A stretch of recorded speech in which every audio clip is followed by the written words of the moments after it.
Hello, everyone. So, an internet user called Varelo has accused me of certain things, or at least written some kind of expose on me. And someone called Seattle Truth asked me if I'd face my accusers.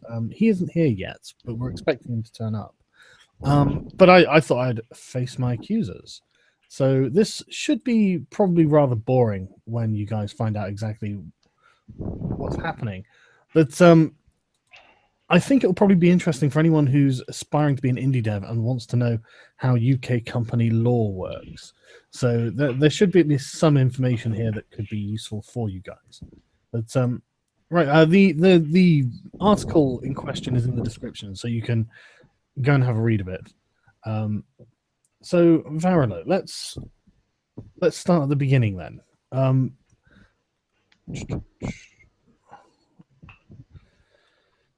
So you say the purpose of this piece is to point out the questionable decisions as both a developer and a YouTuber that Mr. Carl Benjamin, otherwise known as Sargon of Akkad, has taken. Can you give me some examples of those?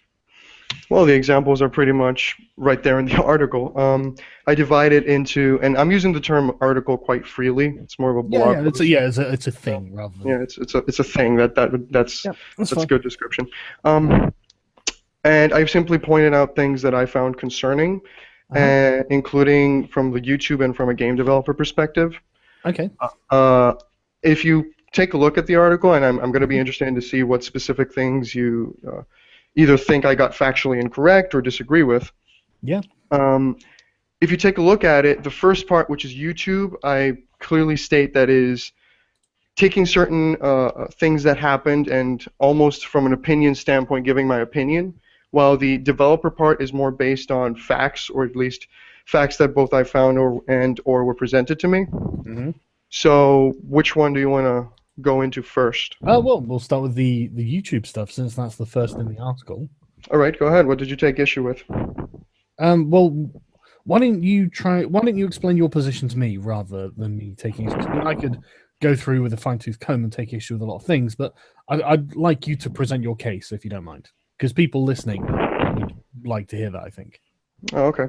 I do need to mention that I don't like usually doing these kind of things because I feel it takes away. It's kind of like a too long didn't read kind of thing, but it's your channel and I will do it. The article's in the description, so they can read the details if they feel that they're not getting all the information.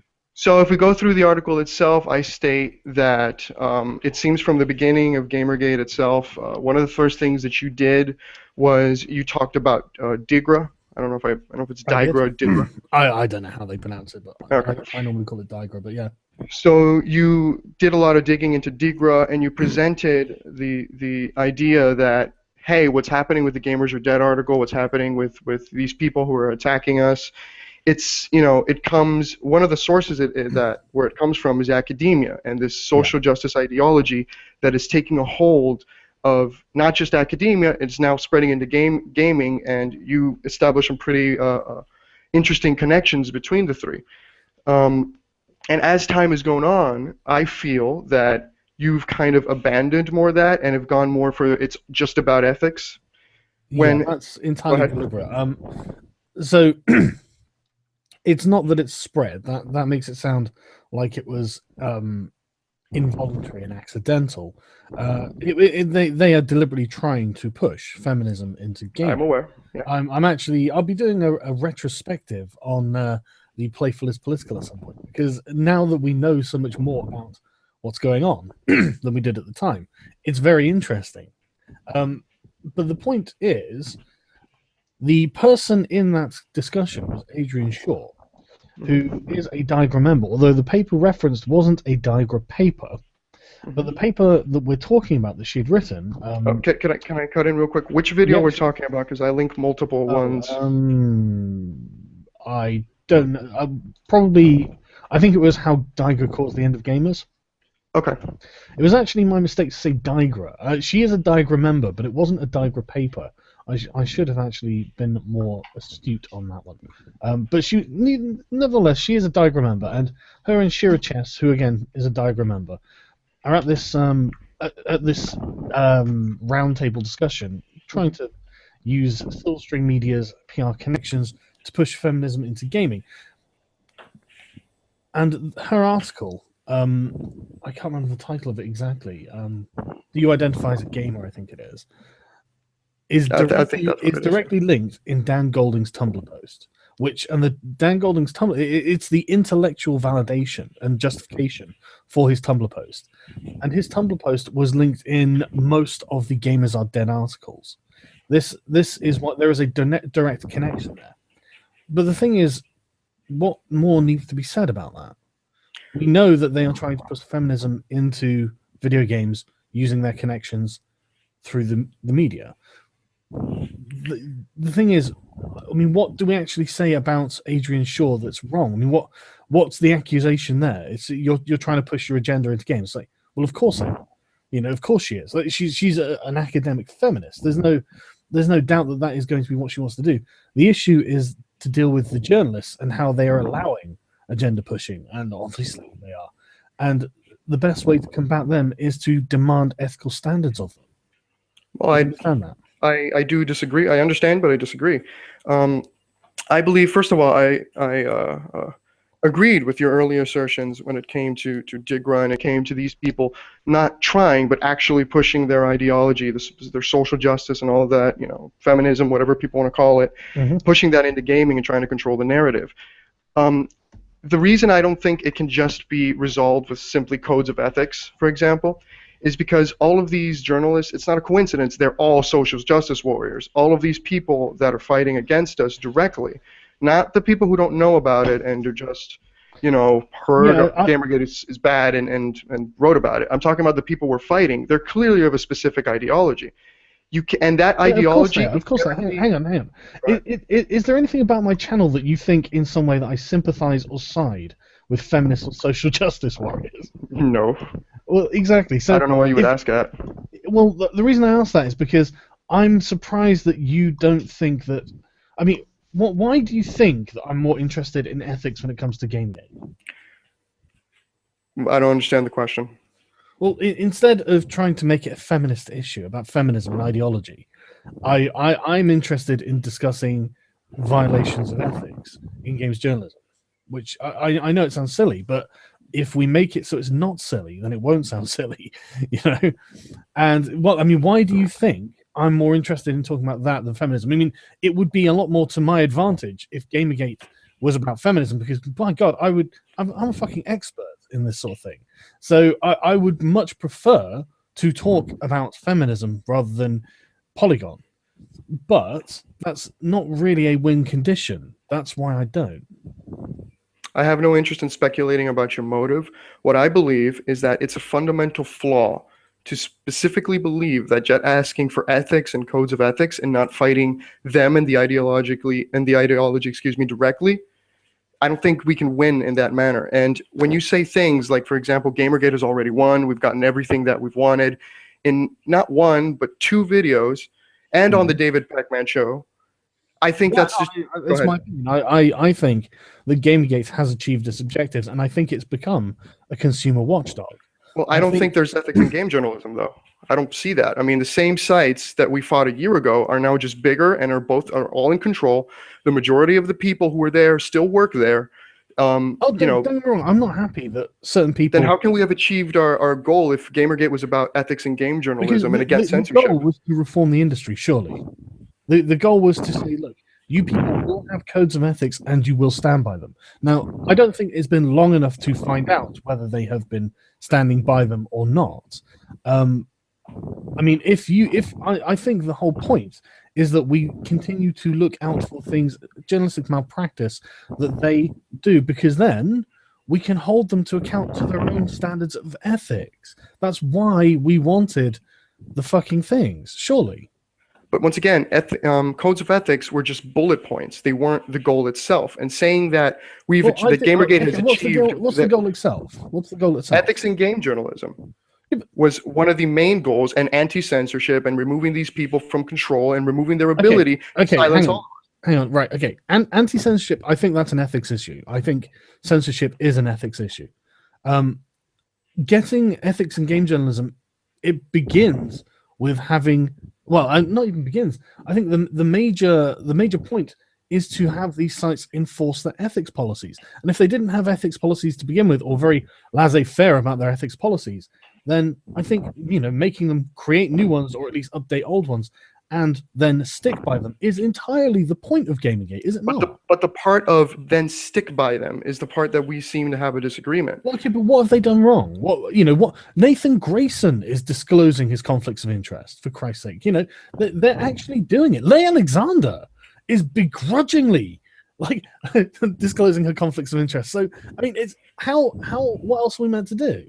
They're still pushing the same narrative. They're still pushing the same ideology. That has not changed. And to put it to you simply, all of these people, at least I personally believe that corruption is embedded into their ideology. You see, it's not that they don't know that they're not being ethical.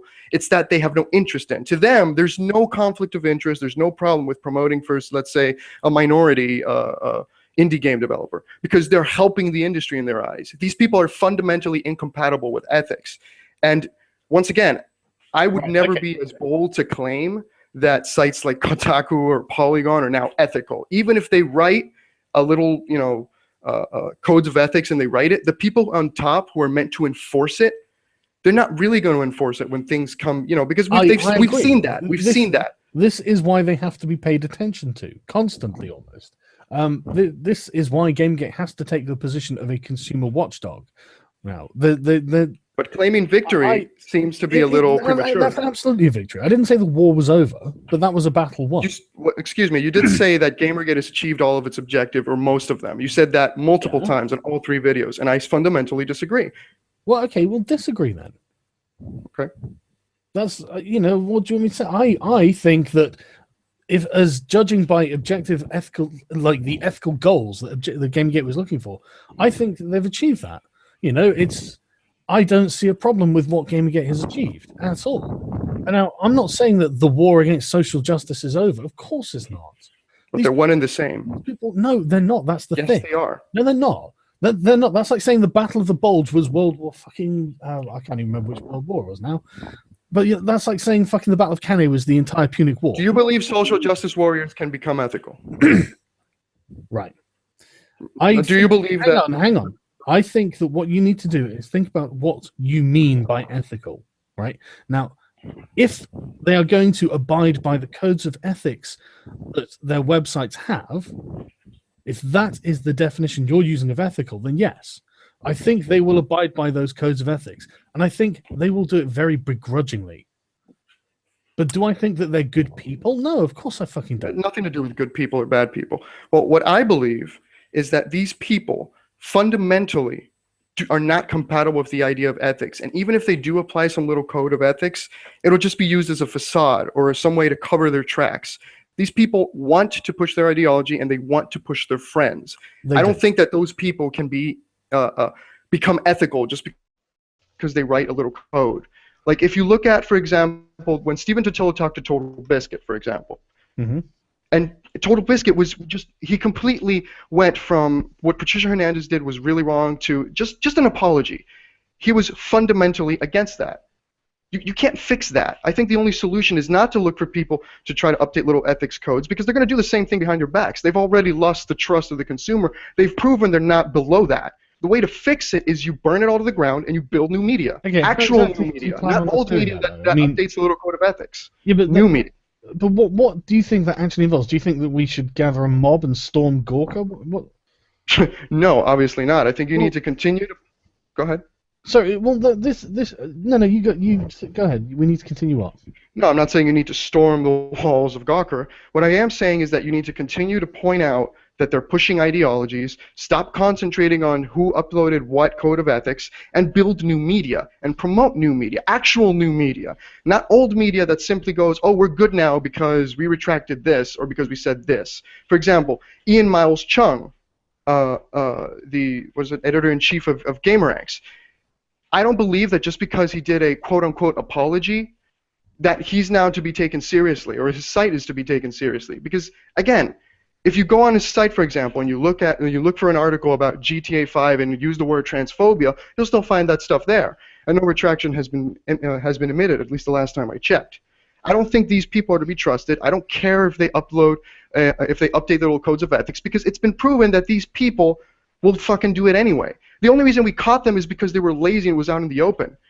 They're not going to go, oh, we have to be ethical now. They're just going to go, we need to find new ways to do this without people, realizing or being able to pin it on us. Yeah, but don't you think that focusing on ethics gives us a stick to beat them with next time they do something? No, I just think it's more of a PR concentration, to be honest. No, I disagree, man. I don't even think you understand how you're going to attack them in the public sphere. I understand that we need to build new media rather than trying to fix old broken media. I agree. I'm actually a big supporter of TechRaptor. I'm actually thinking about backing him on Patreon, and I don't back anyone on Patreon because I don't like the idea of conflicts of interest, and I think that's ultimately the reason I haven't backed TechRaptor at this point. I really would like to, but I just don't think it's a good idea as an aspiring developer to do so. But I personally think that almost all game sites should probably be funded in some method like Patreon. I mean, AdSense is killing the advertising revenue they're getting, and they know it. So, there've got to be new models for this, and I think that TechRaptor and Patreon are a great way to do it. I don't see, and the great thing about this as well is that it puts the financial interest in the sphere of dealing with the people who you're serving, rather than dealing with the companies who are paying to advertise on your site. I think it's a great model. But I agree. My stance on Patreon is similar to yours. Yeah. As long as they don't charge. My stance on Patreon is this: the idea of what Patreon was to begin with was a way to support people who are creating free content and a way to put the power back into the hands of the consumer, and then for them to decide what the content is worth. I don't agree with people who already make money off of their content having a Patreon as well. But mostly but I do agree with your stance. I think that if these sites abandon things like monetization through ads and goes exclusively for Patreon, I think that'd be a great thing. It's putting the power back into the hands of the consumer. I couldn't agree more. Yeah, I agree. I mean, I don't think ads are inherently evil, but I do think that they can. I mean, we know in gaming they absolutely can be a source of issue. I'm not saying they're evil. I'm just saying that Yeah. it's like you're a lemonade salesman and you're selling lemonade, and then you're going to the corner and telling people, give me money to sell more lemonade. Well, use the money you just made. It should be, I'm giving lemonade away for free. What do you think about it? Do you want me to keep making lemonade? Okay, give me some money. Here you go. I understand what you're saying. Okay, but the thing is, this doesn't give us any license to sort of tear down their media. We have to wait for the free market to take effect. But license exactly. We do have to wait for the free market, and until that happens. Have you not seen what's happening to Gorka? It's happening, man. I mean, GamerGate's already cost them $1 million plus, and Gorka is going down, man. It's just a matter of time. I mean, I'm gonna wait to comment on that because I think it's been greatly exaggerated, especially GamerGate's it probably has actual impact. It probably has. Because to be honest, a lot of people keep saying we've cost Gawker $7 million, and the source was Nick Denton's. 7 figures, I think it was. Seven figures, and the source is Nick Denton's offhand comment. But one thing cannot be argued about Gawker. Gawker, despite them being disgusting, horrible, fucking morally bankrupt people, they're good business. They've built a pretty solid business from the ground up if you look at it from a business perspective. To say that Gamergate has cost, for example, Kotaku a lot of money is an exaggeration because you have not seen any business practice that reflects that. If a company's hemorrhaging money, you start firing employees, you do something, you change the narrative.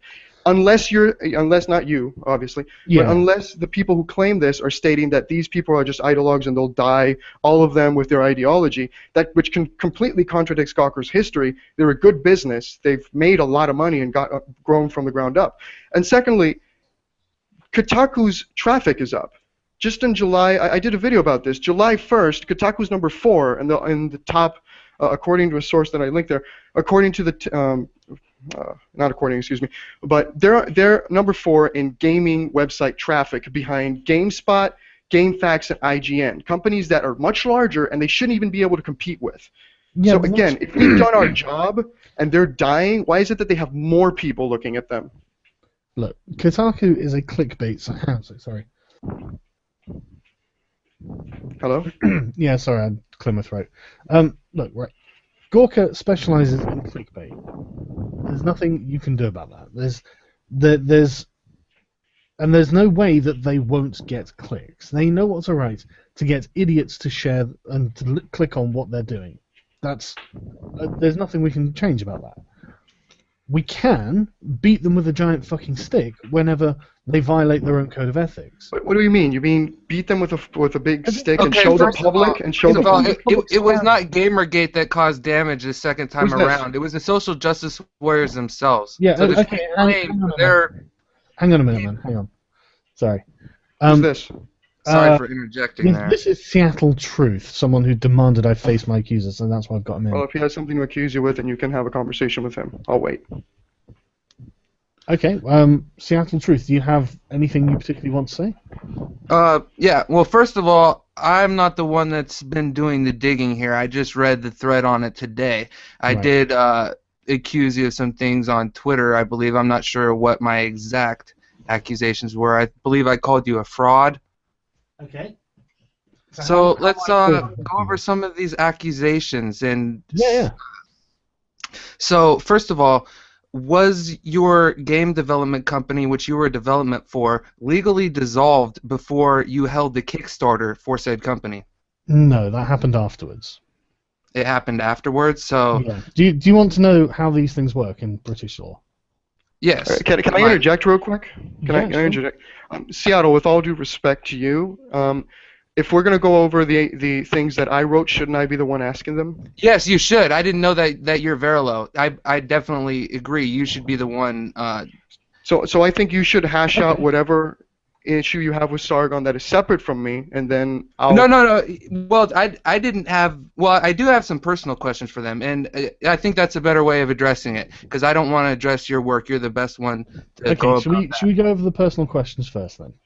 Sure. Well, first of all, I wanted to say that like it was your initial videos on the Digra research that was like really an inspiration for me to start looking into that and digging into that. And that was kind of like I said, the inspiration for what became that 3-hour plus documentary thing that I released that hasn't exactly been received that well. Right. Okay. Okay, I actually have some criticisms of that. I think that some of your connections are a bit tenuous, to be honest. Right. Okay. And we could go over some of that too if you would like. Because we can. I don't think we should do it now, but I think it might be worth doing at some point. Yeah, because I have a lot of questions about like why you were so interested in Digra to start with, and then I got everything you just I needed from backed up. Digra. Yeah, but What's that? I got everything I needed from them. They are. Oh. So it's only Digra that was involved in the gamification of education, or I don't know about the gamification of education, and I'm not sure it's specifically tied to the issue at hand. I was more interested in the Digra member Adrian Shaw writing the Games of Dead article, which was then, I think, misappropriated. Okay, so you think you thought at the time that it was Digra that was behind the Gamers Are Dead articles? No, hang on. Right, the intellectual ammunition for the Gamers of Dead articles were Adrian Shaw's "Do you want to be a gamer?" or "Do you identify as a gamer?" article. But the thing is, I don't think Dan Golding has used this correctly, and I would have thought that Adrian Shaw would come out and say, "Hey, look, this is not what I'm saying in my study," because it's not. But she hasn't, for whatever reason, probably because it advances her agenda. So you don't think? Hang on. Okay, go ahead. And sorry. so basically, this is the reason. Adrian Shaw, the Diagram member who was at the Playfulest Political pushing feminism into gaming, wrote an article that Dan Golding misappropriated for his article to claim that proves that gamers as a demographic label are over. And this Tumblr post was then linked in, I think, half of the Gamers Are Dead articles. That's the connection between the Gamers Are Dead and Digra. What more needs to be done? I went to the trouble of showing that Digra is an organization with extremely feminist ideological leanings. So what more needs to be done there? I mean, I don't see people talking about Digra in a positive way. Well, actually, I would actually disagree with that, and I would actually stick up for Digra. And they're not perfect, and there are some leftist individuals in that group. But from my research, Digra, in and of itself, has just been doing their job and been doing games research. And some of it might be politicized. I haven't seen a whole lot of that. Even when their studies came out that you think they would be the politicized issue, the Digra studies came out and said that, what was it, that gamers don't cause sexism? Was that a Digra study? I believe it was. But I'd need to see it. I can't remember which one that is off the top of my head, I'm afraid. yeah, that was a few months ago, like 5 months ago maybe. I believe that was a Digra study, though, but yeah, I can't guarantee that off the top of my head. I'd be impressed because I've seen a lot of the ideological stuff from Digra that says the complete opposite. I mean, there's a paper on Digra's website that suggests that in Brazil, sexism and racism have become invisible. It's very difficult to spot them because, and it might well be that they don't exist, but they've become see, the thing is, it's that kind of ideological infestation that I have a problem with. Right, but it's not. They might not be there.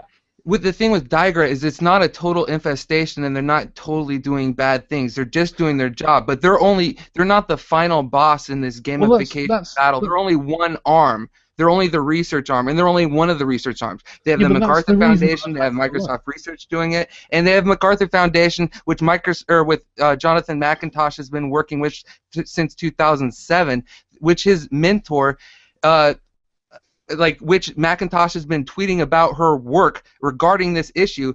Well, not this exact issue, but he retweeted her work regarding these issues, says that games do not cause antisocial behavior. Okay, but what law are they breaking? He's not. That's the exact thing. They're not breaking any laws because it's just unethical propaganda. And MacArthur Foundation has been guilty of that in the past as well. And this is something I'm going to cover in my next documentary, but I'm just going to drop it now because what the heck. But MacArthur Foundation was backing Leland Yee, which was the anti-games senator in California who was partnered with Anita Sarkeesian at a later date. But in 2010, he was working with the founder of Common Sense Media, who was running an initiative, a lobbying effort to ban violent games to youth in California. And the logic behind it, his exact rhetoric, was that games cause kids to be violent, which goes to an exact contradiction to what Mimi Ito's research, which is a head researcher at MacArthur Foundation, said. But guess what? I have proof of that MacArthur was one of the largest backers of that initiative. They were caught pushing a false premises in 2010 when they tried to ban it outright through law, and when that lobbying effort failed, they turned to their 401k organizations that they just decided to start because with the guidance of the Brookings Institution, probably thought it up. Okay. Because they've been busted. I agree. Thing with the H-1B fake crisis that they instigated in the past. That we have them, we have smoking gun evidence of them admitting to creating a false crisis in the past, and they did the same thing in gaming. I'm not saying that any of this is not true. I don't know whether it's true or not. Okay, so that's not really something I can particularly comment on. These are your assertions. You're not giving me anything off the top of my head, and I'm sure it would take. Well, you saw my documentary, did you not? Well, I mean, that covered some of it. I watched about 45 minutes of it. It did not cover this new stuff that I'm talking about. I have a lot of new stuff. But the point is, I'm sorry, can I cut in? Hang on a second, man. Hang on. Let me. The point is though, what here is actually illegal? What here can we say this is a genuine issue that they have transgressed on? What can we? Well, that's the problem here, Sargon. It's not all just about ethical codes. It doesn't fix everything, and not everything has to be illegal for it to be wrong. Trying to subject the youth to social justice warrior propaganda to indoctrinate them to create an army of everlasting social justice. Okay, wait, Seattle. Can I cut in here? Excuse me. Can I cut in? Okay, I get that you guys have your issues, but, and again, with all due respect to Sargon as the host and to you, Seattle, I don't know you, Seattle, and this kind of, this whole stream, I thought the point was to face, quote-unquote accusations on my article. Right, and we'll get to that, but you just wanted me to cover... I just think that they should be separate from you, because I don't know you, and it's starting to become conflated. Oh, no, okay, our things are totally separate. Then maybe you should come on a separate stream, is my opinion. Okay, well, I'll leave in a second, but let me just... Well, hang on then, Seattle, if you just want to let me have the discussion with Varelo, afterwards we can discuss what you're going over. Okay. Okay, just could I just make one claim here? Go on. I just wanted to say that we both were accusing him of flip-flopping on the I don't think you deeper speak. issues. But, no, I do not speak for you, and I do not Don't claim include to. me in your narrative. Don't include me. Okay, let me just say something to you, Mr. Verlo, because I respect you very much. Before this, I tried to have to arrange with Sargon for you to come on, and I didn't even want to come on. But he said that he would rather speak to me for some reason, so I said that I wasn't going to back down. So I didn't even want to come on the screen because it's your issues and it's your accusations. So I'll give the floor to you. I don't know and don't concern myself with what transpired between you two. I just don't want our views to be conflated. No disrespect to you. No, that I totally understand. So I'll give the floor to you, buddy. Okay. Okay then, Varlo. Let's go through your concerns. Okay. To sum up the whole argument that we were having, here's what I believe. I believe that in the beginning, you were one of the people talking about how SJWs are the ones, or are one of the root causes for this entire thing, and how they need to be fought. And I think that you've strayed away from that. Whether that's true or not, not just your viewers, but the readers of the articles can determine that. They can go to your videos and look at how you used to handle things 6-7 months ago and how you handle them now, and they can decide if I'm full of it or if you're right, or if I have a point. Yes, So, I have deliberately changed how I deal with Gamergate issues. Okay. Deliberately. Okay. This isn't something I'm not aware of. This is entirely on purpose, because ultimately we can't win any Gamergate victories by fighting ideologies. But I disagree. But we can't lose if we focus on ethics. I disagree on that too. We can't lose. What are they going to say? We don't want to be ethical? What can they say? I think if you play their game with their rules on their platform, I think you're just destined to lose. It's kind of like arguing with an idiot. They're going to beat you by experience after you go down to their level. That's exactly why I don't think we should go down the road of identity politics. But it's not like going down the road of identity politics. It's pointing out these people are pushing this agenda. It's garbage. Okay. Look who they are. We have other sites that don't push this agenda. It's not, if you just put in a code of ethics, everyth's going to be hunky-dunky. But you're a misogynist. Okay. That's fine. I don't care. No, exactly. That's my point. You've got no answer to that, and that's what. Because I don't need one. I don't need an answer. You don't think you do, but people on the we don't. That's the PR talking. That's how we look to the public. Sargon, we're never going to look good to the public. You're always going to be a misogynist. Not about looking good to the public, right? It's about the direct issue that we are discussing at the time. If you say, I don't like the way you think, I don't like. I'm not saying I don't like the way you think. Let me finish, right? Go ahead. You say, I don't like you're a feminist. I don't like your feminist agenda. Then they will turn around and go, yeah, but you're a misogynist. And then from someone from the outside will just be like, Jesus, all right, and I'm not even interested. They don't care, right? It's just not something they are going to pay attention to. They see it as a bickering slap fight on the internet, and like, what do I care? But if you say you have violated a code of ethics here that you claim to stand by, then people automatically take an interest. It's a corruption scandal then. People care about that, man. It's not about PR. It's about getting people to fucking listen. That's the definition of PR, but the whole thing... No, it's not the definition of PR. Yes, it is. No, wait a minute. Let me get my argument, because I heard yours. Getting people to listen. Public relations is getting them to think well of you. Fuck getting them to think well of you. I just want them to listen to what's going on. Of course. Here's the thing. You're saying we don't have a response to that. When you claim, it's about ethics, they're still going to say you're a misogynist. And people are still going to see that. Yes, and they're still going to think it's a slap fight, because they still talking about ethics, that it will make them look more ridiculous. They're still going to say the exact same thing, and the public is going to look at it in the exact same way. You have to go, they violate, they're unethical, they have bad practices, and here's why. You can't just go, code of ethics bad. They violated this code of ethics that bad. Then they just have to go, I'm sorry, I did it, my bad. And they can continue pushing their ideology. I mean, these codes of ethics, they don't stop things. For example, let's say journalist A is friends with Dev A. With Dev B, excuse me. Or Dev 1. Let's use it like that. Journalist A is friends with Dev 1. Instead of him just writing a fluff piece and then people finding out, you're friends with him, he'll just tell journalist B, who's his friend and is pushing the same ideology, hey, can you push this guy? And there's no longer a violation of ethics that you can point to, is there? Because the problem is not just the code of ethics. It's both. The difference between the people who article... I'm not sure that happens. Guarantee it. Because again, do you trust these people now that they have code of ethics? I don't. And I think that both conversations should happen, and I'm against the people who are pushing the idea that you can only talk about ethics in the tag. And by you saying, All I'm "Oh, it's saying- just about ethics," you're Okay, assisting for a with start. that, and I'm not the first person to tell you that. Listen, right? I can't stop anyone from using the GamerGate hashtag. So all I can do is give you my opinion. All right? That's all I can do. Now I'm getting sick of you guys, and you know who you are, saying, "Oh my God, they're censoring the tag." How could I do that? How could I censor GamerGate? How could I do that? Well, are you All I leveling can that do is- against me or against the random you? Against the you know that you do represent people who are saying exactly what you say. No, I don't represent right? anyone. I speak for myself. That's Well, the point. This is an opinion that is not just shared by you, though. That's the point. I still don't speak for them because Okay, that's small great, but variances my come. answer's still to them as well, though, isn't it? Okay, then So- let them answer you. That's fine, but the point, and it's still to your point, is that Okay. you can do whatever you want. All I'm saying is that it is tactically bad. It And I'm will saying not that I produce the fundamentally results you want. disagree. In That's fact, all it this will is about. actually blow up in your face, which is why I have changed my tag. Do you see? But I mean, of course you don't. But you guys No, can that's do not, whatever that's you want. not condescending. In. Well, I'm sorry, but at the end of the day, I don't know how else to explain. No, I'm this, fine with right? it. Just remember it while this continues. Okay, that's fine.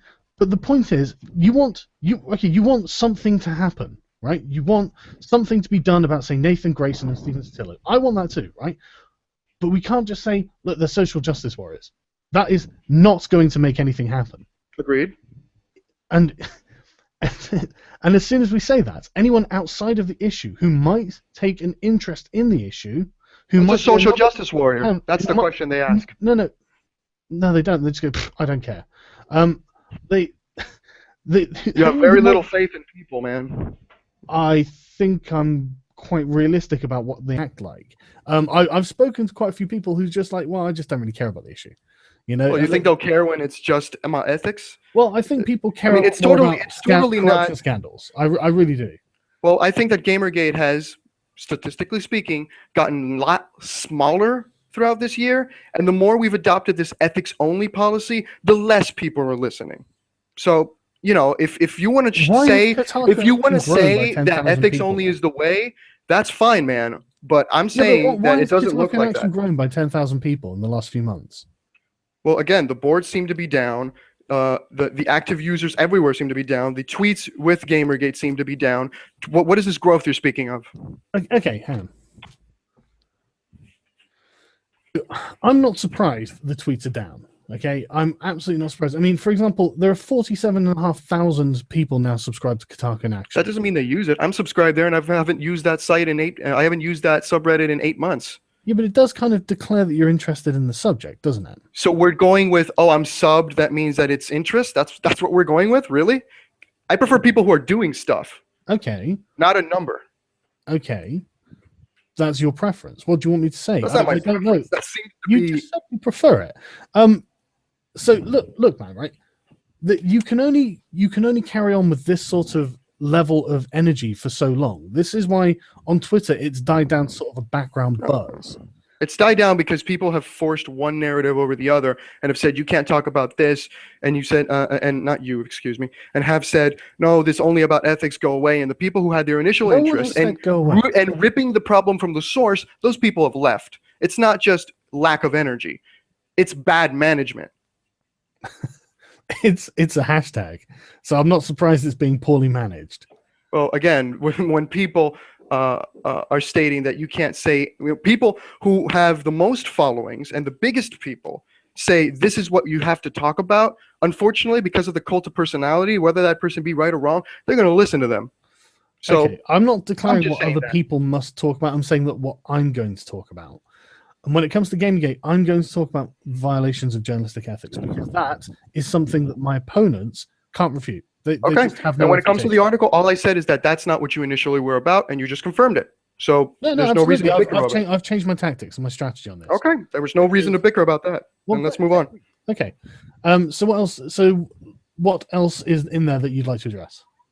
Again, I'm not the one who has to do the addressing, Sargon. You read it. You seem to disagree with everything there. And so just tell me what you would like to address. Again, it's for my listeners as much as anyone else. Well, I think your listeners should go and read it. But again, there's more claims on the YouTube side. Okay, well, let's go through those. Okay. Do you disagree with anything there to begin with? Well, just make the claims and I'll address them. Okay. I stated that when the AJSA situation happened, the censoring of Gamergate, the the whole shitstorm that happened with the AJSA, and the subsequent fallout with Angry Joe. When all that situation happened, you had a commander by the name of Damian Rain here on your channel. By the way, someone who has since been banned from the AJSA. Damian Rain has been banned from the AJSA? Yes, sir. It's in the article. I thought you read it. Well, look, man, I read it about 7 o'clock this morning when I was in bed. So this is why I'm asking you to tell me what exactly your points are so I don't miss anything. Okay. I'll have to check with him to see if what you're saying is correct. Okay. The sources are there if you need them. So Mr. Damian Ring was brought here to explain the situation, a situation that you reduced to simply the bickering between him and V. Monroe. Whether ignorance, malice, or whatever, I don't speculate on motive. I think you simply didn't know, personally. Sorry, say that again. What didn't I know? You didn't know the whole situation. What was going on with the AJSA was not V. Monroe's video. That he apologized despite the fact that he was right. And that I had proof backing him up because on the forums he was talking about, I actually interviewed the people involved. Right. And showed the conversations they had, and that was there. When you brought on Damian Rain to simply, what I called in, I believe I called in the article, do a fluff piece, and I'll say that to your face, to do a fluff piece about the AJSA, and simply said, all is well, what is the AJSA about? You helped not talk about the actual concerns and issues that were there, that were plentiful.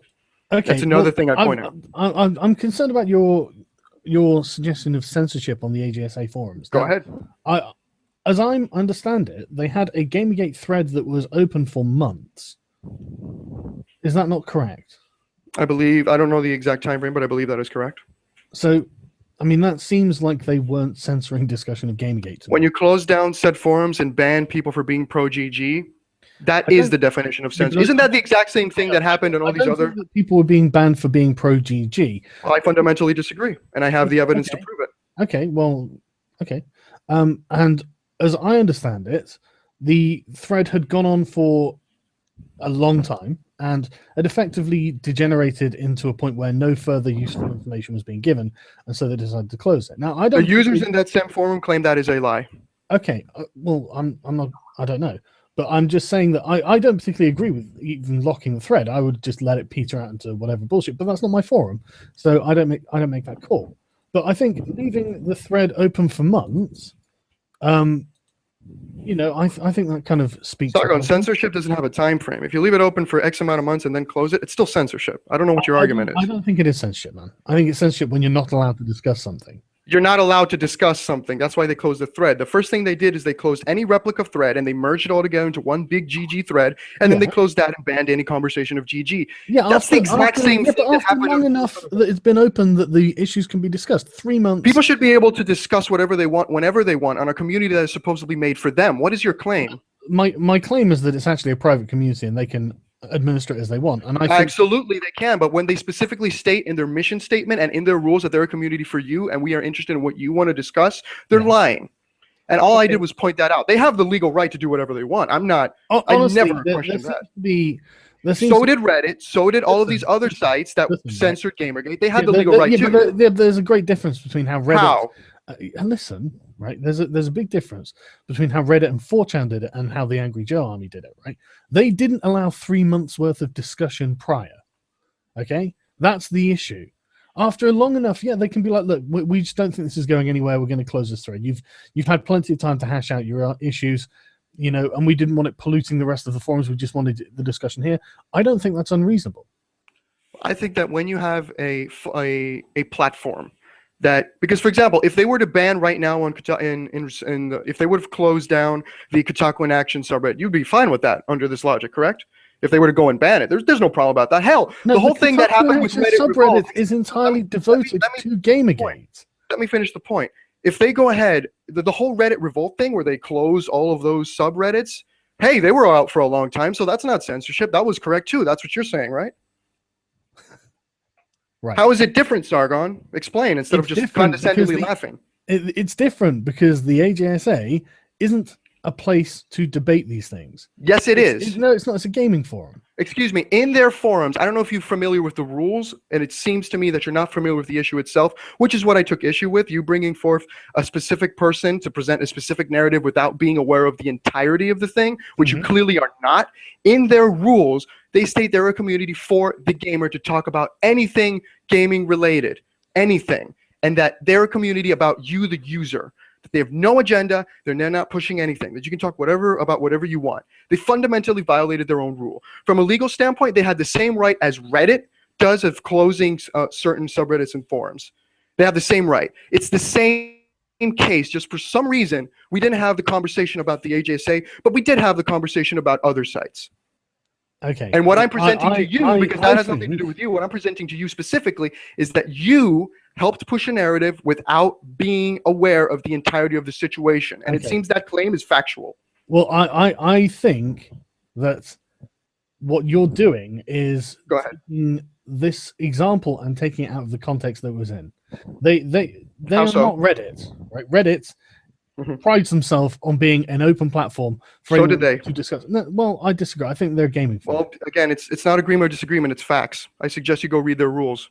Yeah, but I think fundamentally their mission statement is different to Reddit. Their mission statement is to talk about and represent gamers in whatever they want to talk about. I don't see how you can go from that to talk whatever is interesting to gamers. This is your forum. You do whatever you want. The same thing Reddit says, by the way. But at the end of the day, it's really immaterial to me. I'm not that bothered if you have an issue with the AJS. It's not that I have an issue. It's the same issues that Gamergate was tackling at the beginning, just we decided not to talk about this one. And as I said, your opinion on it is inconsequential to me. What I'm presenting at your feet is that you helped push a narrative and you helped push an idea that everything was hunky-dory, and you didn't do your due diligence and you didn't do the research, and you just took the word or the situation with one person and turned that into the entire discussion.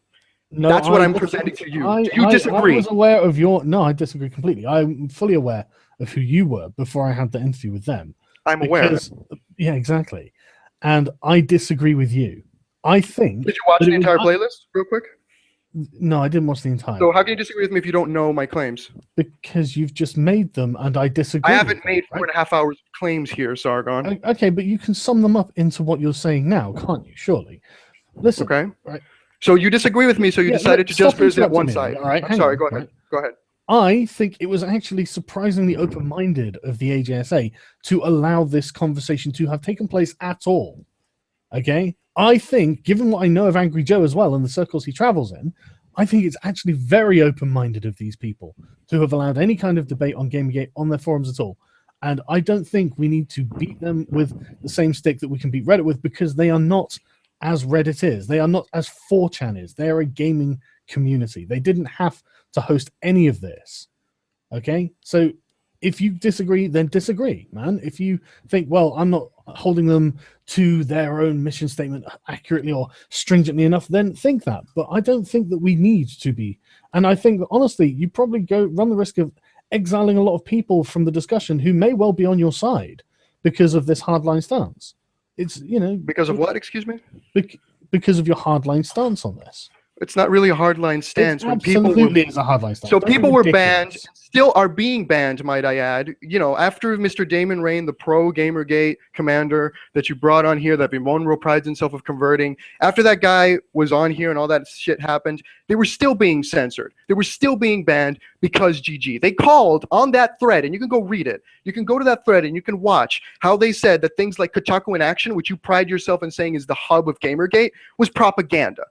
So you know what, man, we can disagree on whatever you say is minutia. I think that people being banned from forums and not being able to speak their mind and not be able to talk about something is the key component of what started this whole thing to begin with. If you want to say that Reddit and this site are different in some way when they legally have the same right to close whatever they want, you go ahead. I'm telling you that you're wrong, and whatever the case, even if we disagree, you presented one side of the narrative and not the other. And even if you disagree with the second side, it was your duty to present it. You have a duty to your audience to show them the entirety, despite what your personal beliefs are. I That's don't what I'm think calling you're out. accurately representing the situation, to be honest. Okay, what am I not representing? Go ahead. Well, we've just been through it, but anyway, okay. No, we've been through let's that you move on. disagree with. Let's move on. We understand that you think that I'm not being hard enough on the AJSA. That's fine. I accept No, I you believe think that you're not presenting my claim specifically, and I'll repeat it for the sixth time, was that you did not present both sides of the narrative.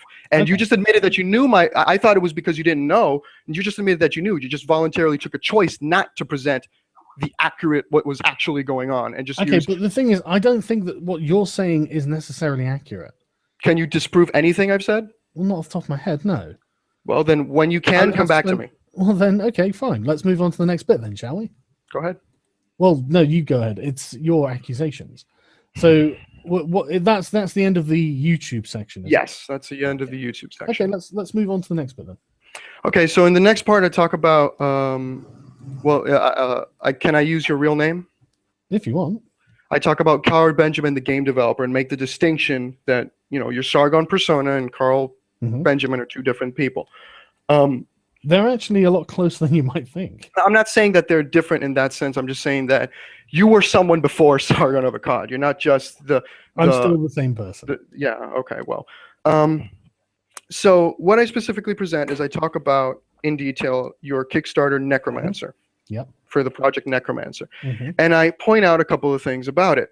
I did this to Yuji Nakajima about SJW Riot as well. I interviewed him. I talked to him about it while it was ongoing.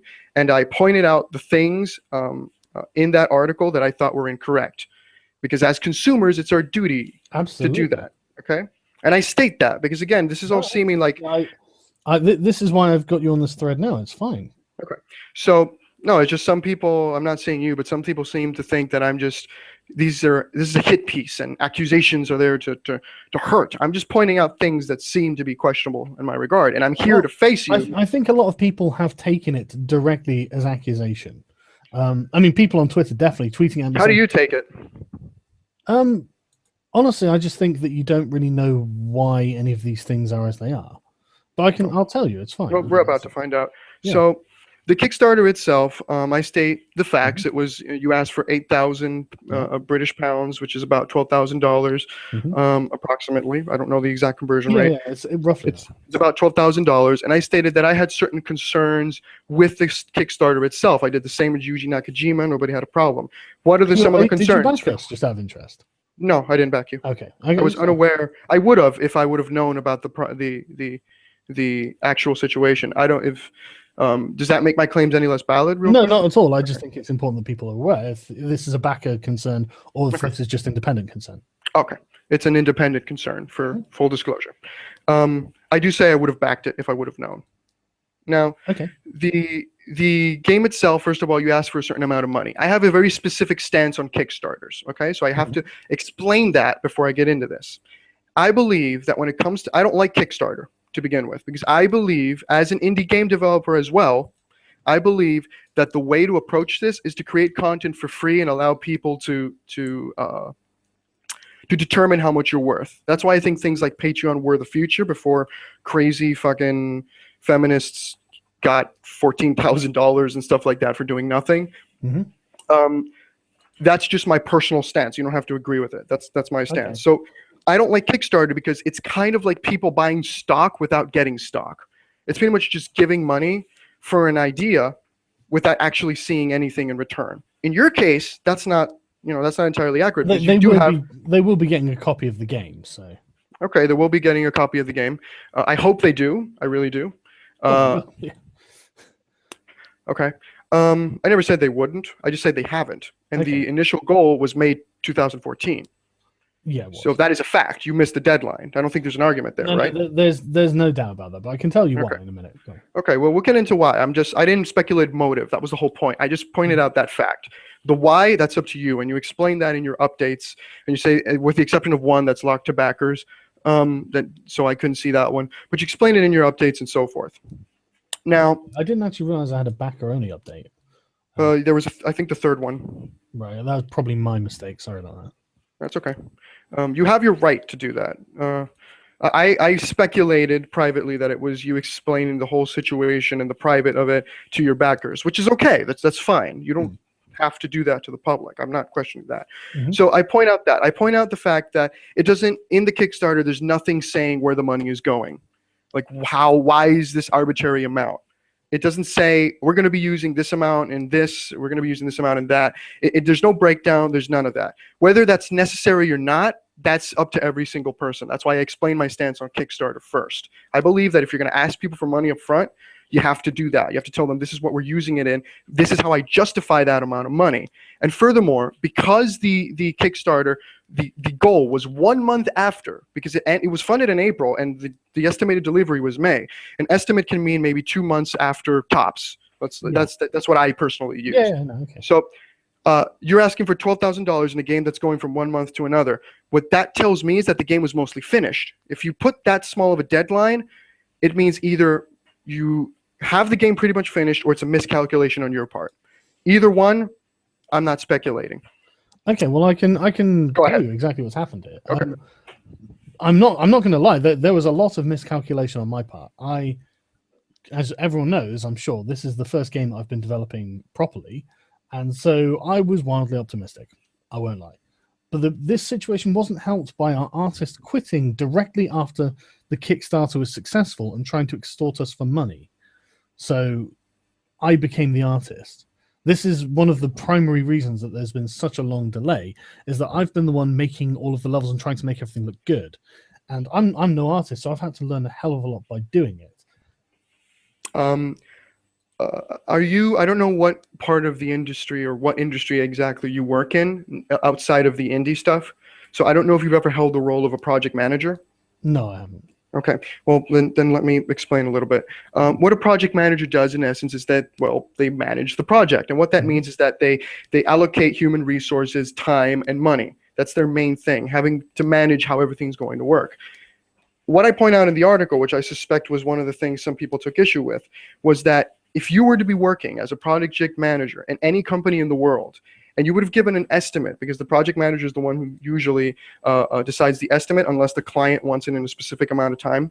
If you were to give an estimate of 1 month, and you would have been 14 months delayed, and one of the reasons, because I don't say that that's, I didn't say that was the only reason, I say that one of the possible reasons, if you read the article, was the whole debacle with the artist, which I'm sure we'll get into in a moment.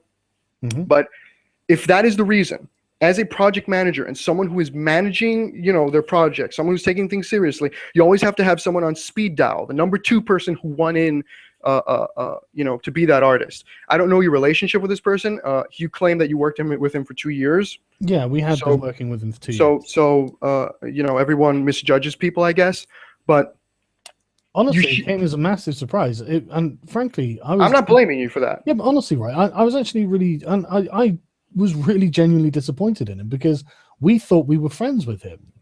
So to have him then say, "Oh no, we're quitting I'm quitting the project, and I want you to give me $1,500, or you can't use my models." Well, then, did you have a contract with him? I think we did, yeah. Because if you did, he can't make demands. It's just he can demand whatever he wants. Take you to court, you have a contract, you're done. Yeah, but he lives in Italy, so it's a lot of money. A lot of hassle, even a lot of time. But again, that's his problem. It is absolutely. It is. But so that shouldn't hurt you in any way. We didn't want to screw him, and his demand was give me lots of money, and I'm quitting the project, and you can use the models that I've made, or you can't use my models. And so we don't use his models. None of his models are in the current version of the game. That doesn't seem to be much of an issue. I mean, you have a contract. Exactly. There's nothing really. There wasn't really a problem. I don't see it as much an issue. The issue is that he was annoyed that we hadn't given him money. But the thing is, we weren't like employing him. He was a partner in the group. So he was part owner of the company? Well, that's what we were trying to make him, and that was when he quit. So just in the interest of pointing that out, he was not at the time of the 2 years you working with him. He was not a partner. No, he wasn't a partner. That's why we were trying to make him a partner. Okay. Look, when did you try to start making him a partner? Before, 1 year? At the end of the second year? A few months before he quit. Okay, so about a year and a half, I would say it would be accurate. He was working for, I don't know, you guys. No, he was working with, not for. That's the difference. Look, when you have an indie team who are working on a project as a sort of pet project, because everyone has a job. That's the difference. Correct. This isn't like we're not a major game studio. There's no I'm financial aware, Sargon. backing. I'm an indie game developer too. Exactly. And I've worked So for you small sit there and companies. I sit there and I program in my evenings. He sits there Yes. and he makes models in his evenings. The other guy sits around and he animates the models in the Correct. evenings. And then we come to the point where we're actually got a product that we can go to Kickstarter with and try and get backing for. And we do, and we're successful. And then he turns around and says, look, now I just want to quit and take some money and run. And so we're like, okay, well, we will just not use your models and use the money to commission other artists to make models that we currently have in there. Then that should have been done rather quickly, no? No, not at all. It takes quite a long time to then find new artists and then commission Your them game to is in make Unity, models. isn't it? Yeah. The Unity store has a bunch of So assets what? for I don't give sale. a fuck what's on the Unity store, man. No, but you can give a fuck about the artists who are there. There's an entire repertoire of people who have developed art that is used in Unity. Yeah, but that doesn't mean that they're open for commission. Did you contact them? Why would I? So, because you're looking for a new artist. That Yeah, but seems that's like a key thing to do. Do you think that we just didn't find a new artist or something? So you found it off the bat, and he's delayed, or he or she has been delayed. We actually found two artists. We have Great, a little so- open sort of send us examples of your work and we'll commission two people. We actually Excellent. yeah. And they've been delayed for 14 months. No, the art's all done now. But So- no, you have to understand there is a delay. But if the delay was understand? just the art, and the art is done, No, the delay isn't just the art. At the moment, Okay. I'm currently doing bug fixing, which is less sexy. And at one point in there, you say that we haven't updated our website for how long? the original website, the last update that I saw, though the website that was linked to your Kickstarter, might I add, the last update I saw was when the actual Kickstarter was funded. Yeah, because the problem we've had with the website is friends of ours who said, oh, well, we'll do a website for you. They've constantly dropped out. So we have, in fact, started a new website using WordPress. It's otherworldsoftware.com. Okay, So did you see the up- you updates sh- on that? I Yeah, would there's an recommend you update from update there that this on all the month. appropriate all the appropriate places. Well, okay, but And I was made no, aware that's- of that. That's true. I probably should go back and put that in the Kickstarter. I just haven't. Okay, and how long has that website been there? Because I'm looking at the archive, it's been there it's- quite a bit.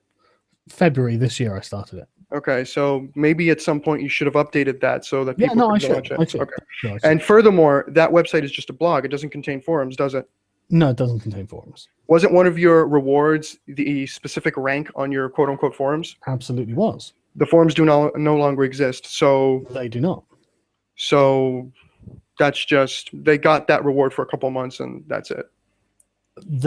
I'm afraid I can't make forums and I don't have the financial resources to pay someone to make forums. Then why would you put that as a reward? Because at the time the situation was different. Yes, you had a Oh, free forum. I had someone committed to making the website, and then they quit. Well, I can't change. So that's a fourth person who quit. No, well, A fourth member, excuse me, who also a friend quit. of mine who agreed to do it out of personal interest, and then he decided he just wasn't going to do it. So he wasn't hired by the company or anything like that. We've So never he really hired has no anything. responsibility when it comes to that, does he? Absolutely none. No, And maybe that's something that you should have taken care of as someone who's giving a reward of, hey, absolutely. okay, so, okay, then there's really nothing more to argue in that sense. So yeah, I'm not by any stretch of the imagination arguing that I'm perfect, and I'm not even arguing that I've done a particularly good job. But I haven't. I don't know what I don't even know what you're accusing me of, to be honest. but that you keep using that word, accusing. I'm presenting the facts about what happened, or the facts as I found them. I'm not accusing anything of anyone of anything. I haven't speculated motive. I haven't said Sargon is a scam artist. I haven't said that either. In fact, quite the opposite. I've said in the article. I said we have to criticize those we love and admire. So if anything, I think I've been. You quite absolutely nice. do. Oh, I But do. this, no, of course you do. But like Okay, go ahead. this, are you saying there were delays from the art? I say, yeah, of course there were delays from the art. If So our then I'm artist- right. Of course you are. If our artist pulls out and says you can't use any of my work, then we have to commission new artists, and that takes a lot of time. We had to get something like 20 new models done, and we only had enough money to commission one artist. So what can we do? We've got to wait for the artist to do these things. The when you latest update structure- on our website has been the final pieces of 2D art that we commissioned from the 2D artist. I'm sorry that this doesn't work as fast as you would think it does. It has nothing to do with what I think. It's just all of the claims that I've made on the article seem to be, at least up to this point, are correct. So I don't know what you're taking issue with. Well, I mean, it's literally what you've just said there, though. You know, you were like, why didn't you do this? Why wasn't this faster? Well, that's my job as a consumer, isn't it? Well, yeah, of course, but you have to understand how the system works. Well, I do understand it from a more indirect perspective, Sargon. I'm not some run-of-the-mill guy who doesn't know what he's doing. Granted, I don't have maybe as much indie game development experience as you, because you claim 8 years of working with these other people, which I think was misworded mostly. Because it seems to, and I point that out in the article, and it's a minor grievance, but it seems like you guys have 8 years of experience, and then you go and say, no, we started developing games 5 years ago, so you should have you should have at least a bit of a working knowledge of how this goes. But I do have a master's in software engineering. I have worked in the tech industry. I do understand more than what you're trying to give me credit for. And when I say that maybe this should have been handled better, and if you would have handled it better, maybe it wouldn't have taken this much time, I don't say that lightly. You can disagree with it. I'm not saying that I have managed it brilliantly, although I have to say I think that being within budget is a pretty good accomplishment. Excuse me, can you repeat that? It cut out. Yeah, I think that I'm not saying that I've handled the project brilliantly. My problem really is overestimating time frames. And there are minor things like the forums. I'm afraid I just can't make forums. I just don't have the time or the resources to do it. It's one of the things I'm not proud of, don't get me wrong. But I am rather proud of the fact that... Can I make a suggestion and an opinion? Within its financial constraints. I'm very, very proud of that, in fact. So I'm not saying my managerial skills are perfect, but I think that where the most important parts have been emphasized, I have been successful on. Well, that will, in my opinion, that'll be determined when the product actually comes out. Absolutely.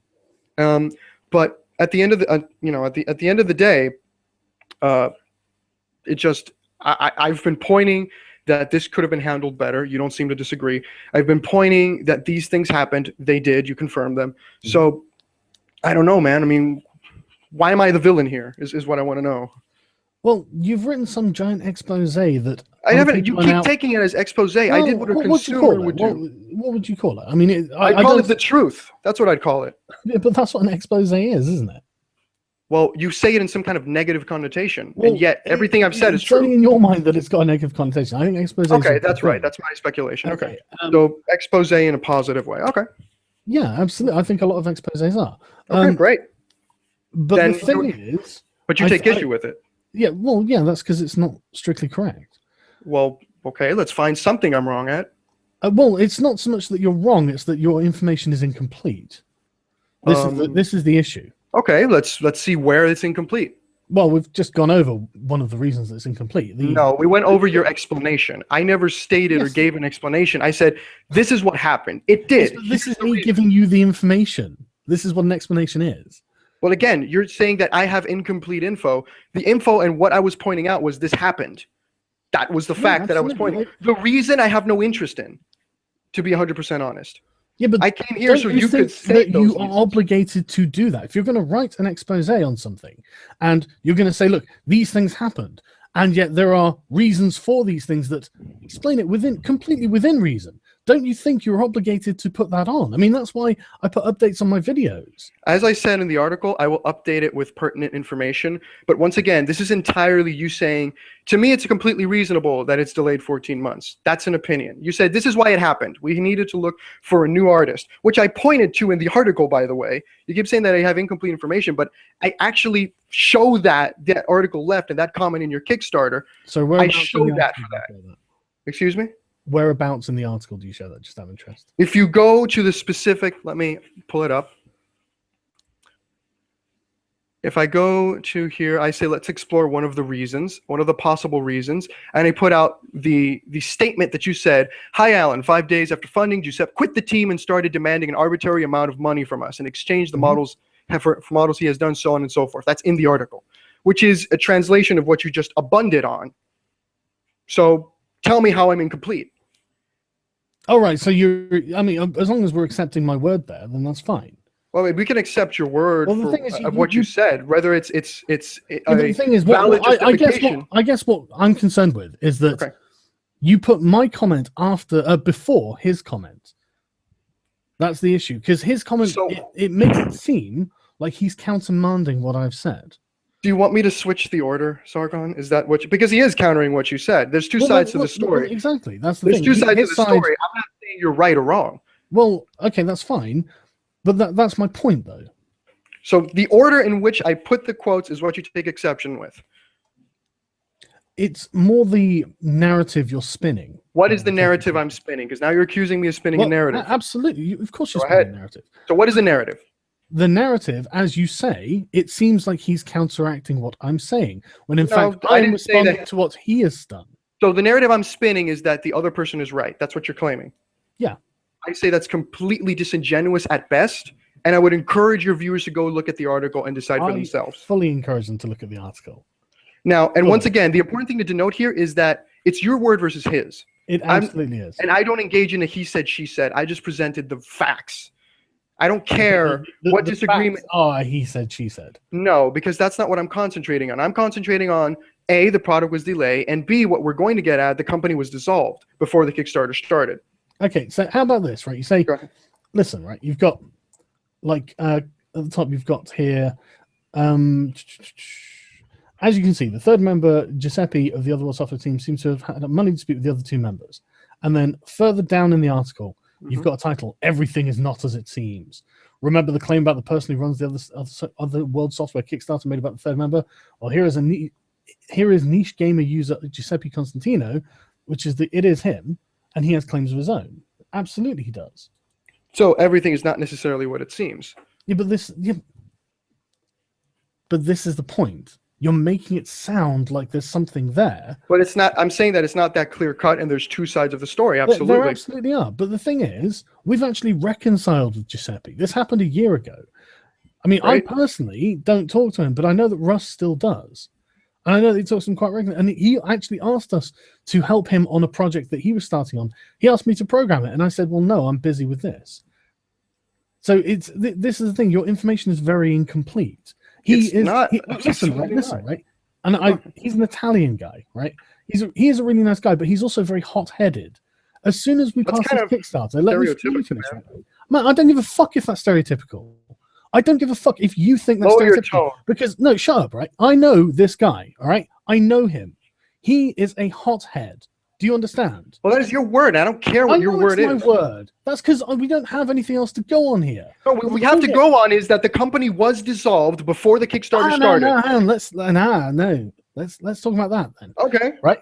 What happens in the UK when you were a non-trading company, which we haven't traded anything yet, is that after a certain period of time, if you don't file tax returns, which you don't have to if you're a non-trading company, then your company becomes dissolved at Companies House. And this is an administrative thing. Right? Hang on, let me finish. Right, this is an administrative thing.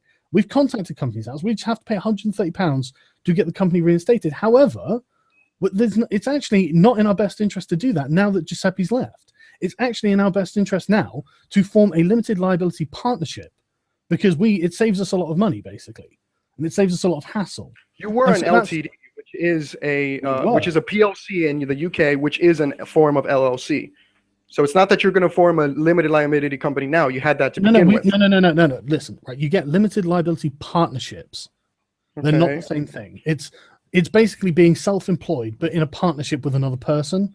And obviously, this can only be done with two people.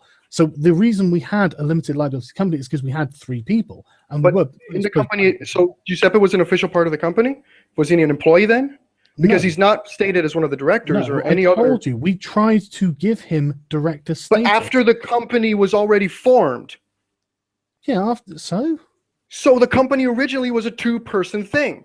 This company was 2 years old before the Kickstarter even came in. So the excuse that, well, we tried to make him this, it doesn't change the fact that it was a two-person company. Yeah, so? Which is exactly what it is now, isn't it? No, now it's a partnership. Between two people. Yes. And what was it before? A company that was limited liability between two people. No. So your argument. No. Listen. Right? A limited liability company is not just between two people. There happened to be two people in the company because me and Russ were the people who started the company. There's no reason we can't take on another director, which is exactly what we wanted to do with Giuseppe as a form of insurance for him. So he could see that, look, we're absolutely on the up and up here. It's just we're being constrained by time and money. That's all we can the claim do. he makes is that he had made a contract with you guys. That's the claim he makes. He had made in the niche gamer forum. Then he made a contract with you guys saying that he gets 20%, whatever. I don't care if he's being honest. I don't know if he's telling the truth. Only you can say that and him. But he had a contract with you. But if the company was dissolved, what he said there is that because the company didn't exist and he didn't know it didn't exist anymore, because that seems to be the part we're skipping. It didn't exist when you started the Kickstarter. There was no Otherworld software in the beginning. No, it was dissolved after that. As far as according to the information, that's true. No, it's not. Might be true. It is true. It was dissolved in February. You started your Kickstarter in March, exactly 1 month after it was. That's true. So the company was dissolved, and apparently he felt conned. And that's me speculating on his motive. I don't know what went on. You understand that it's not any kind of permanent state of affairs. We can pay £130. Do you have a company now? No, I'm self-employed. So your backers think that they gave money to a company. Right? This is exactly the problem that Spurgs went on Zoe Quinn for, right? They were like, oh my God, she's saying donate to her game jam and it's going to her personal thing. Well, she's entitled to do that because she is self-employed. She still has to pay tax. She still has to be responsible for that money. This is the problem. This is what a limited liability partnership is. It is a method. But you didn't have the limited liability when you took the money, Sargon. You're presenting to your backers that you are Otherworld Software when Otherworld Software didn't exist.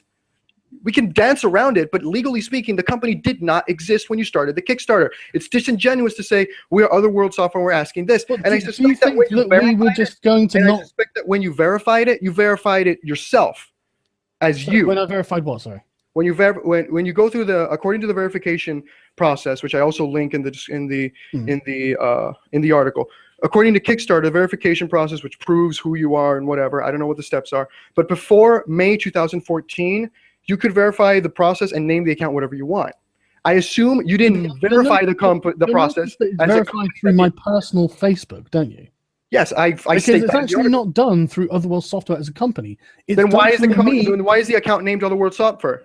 Because that's the trading name we are going to operate under. The company doesn't exist and still doesn't. Yeah, but we don't have to exist. Do you understand? You can operate. I could operate under any fucking trading name that I like as a limited liability partnership in the UK. If it exists. No, it doesn't have to exist, man. I can literally pluck one out of my arse. Do you understand? You don't know how these things work, clearly, man, right? But seriously, I, as a private individual, self-employed, who pays taxes... That's called a sole proprietorship, which you're... Yes, but it is. And then when you have a partner, it's a limited liability partnership. When you register the company. No, you don't register a company. You register yourself. Let me put it this way. This is... Oh, my God, man. No, look, right. You're wrong on this. No, I'm not. Okay? Yes, you are. You don't know what you're talking about. Okay. Okay. The company doesn't exist. That's the claim I stated. It's true. It doesn't exist. The company doesn't exist because I exist as a legal entity. Then you should have accepted the money as Carl Benjamin sole proprietor. That's actually... No, I don't have to operate as a sole proprietor. That's the point. I can call myself whatever I want. I could say I am Carl Benjamin, mega global corporation owner if I want. And I can say my business I operate under is mega global corporation. But behind it, I am the sole proprietor who is responsible for it. You're aware that the people who make claims against you don't go through Kickstarter. You're aware Kickstarter's hands off, correct? Sorry, what? Say again. You know that Kickstarter is hands off when it comes to people making claims, legally speaking, against the creator, correct? Yeah, I'm sure they are. Why? Okay, so the people, let's say that one of these people is wrong. Let's say that you eventually don't deliver the product, which is a complete speculation, but bear with me, indulge me.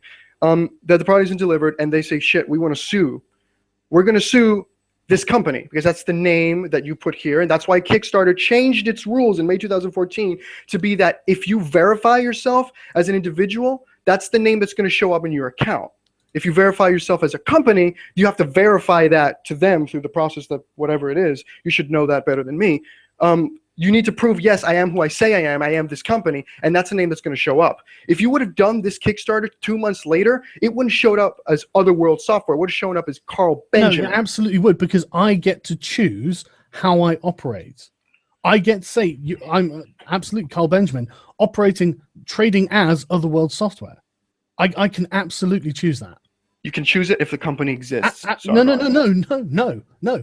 As a sole proprietor or a limited liability partnership, I can absolutely choose any name under the sun. You can choose any name you want. It doesn't have to exist. There's nothing to register. Do you understand? There is nothing to, as long as I personally am registered with HMRC, I don't have to register anything anywhere else. Do you understand that?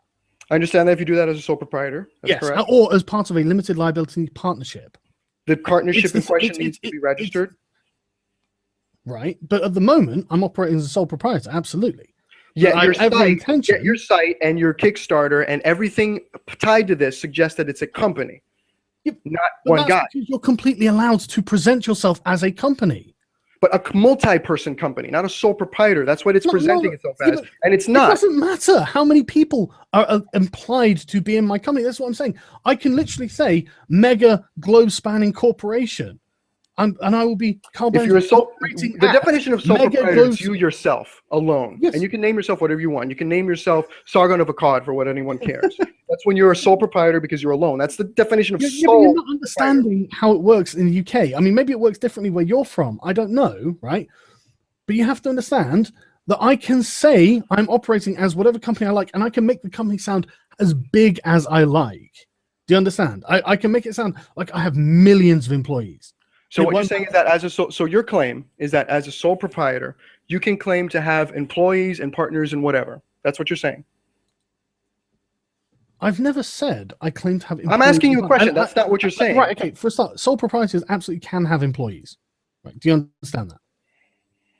I'm not going to comment because I don't know. Okay, well, I'm telling you that I do. I spent 6 months going on a business course for free from the government, incidentally EU funded, so I should probably tell them thanks EU. I actually do know this, man, because, you know, I kind of thought I'd go into doing this. So I actually spent the time. This is why I know I've done nothing wrong, and this is why now you are on this stream. Okay? I know I'm in the right, and I know you're in the wrong, and I know you don't know what you're talking about. That's the problem that we're having here. I fundamentally disagree. Of course you do. That's because this is the Dunning-Kruger effect in action, man. You don't know enough about this to be able to tell me what I've done wrong, because I haven't done anything wrong, because I know what I'm doing. I know the company was dissolved before the Kickstarter, and I know you presented yourself as said company.